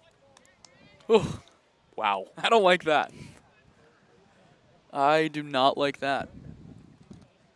You kind of knew off the bat that it was foul, but man, it was crushed. Not by much. No. It ended up not being as foul as I thought it was. I thought it was going to keep hooking, and it didn't really certainly hook. did not hook. We'll do the 3-2 again. Rolling on second. DeSalle on first. 3-2 pitch. Fastball hit on the ground. Matt King goes to third for 1. Steps on the bag. Throws to first and ends the ball game. A 5-3 double play, and the Crawdads win 7-4 at Billy and Louise Yarborough Stadium. They improve to 12-3-1 on the year and continue their streak of undefeated baseball. Did you call that? Did you see the replay again? I didn't see the replay this time. But that was a 5-3 to end the game. It was a You 5-3. knew it. What a win. What a good win for this really good baseball team. 12 hits, 7 runs for the Crawdads. 4 runs, 5 hits for the Admirals. One more time. 4 runs, 5 hits for the Admirals. And just a game in which the Crawdads looked down early again, and they were able to come on top with the win. It'll be Austin Berggren picking up the win. It should be his second as a Crawdad, and this summer, the loss, who's the loss handed out to? Josh Petrill. Josh Petrill gets the loss. Any final thoughts before we send this off? This team just fights. Back at it tomorrow. Long game. Let's go home. We have a long drive. We do, a 40-minute drive south. To you, and then I have 40 more minutes myself. So I'm ready to go home. Tomorrow, Sunday, June 25th at 1 p.m., Monte Vista High School, the Crawdads will take on the Sac Heat. I think that's about all we have for you today. No post-game show for Austin Oda. My name is Carson Mercier. Thank you all so much for tuning into this broadcast, and we look forward to talking with you tomorrow.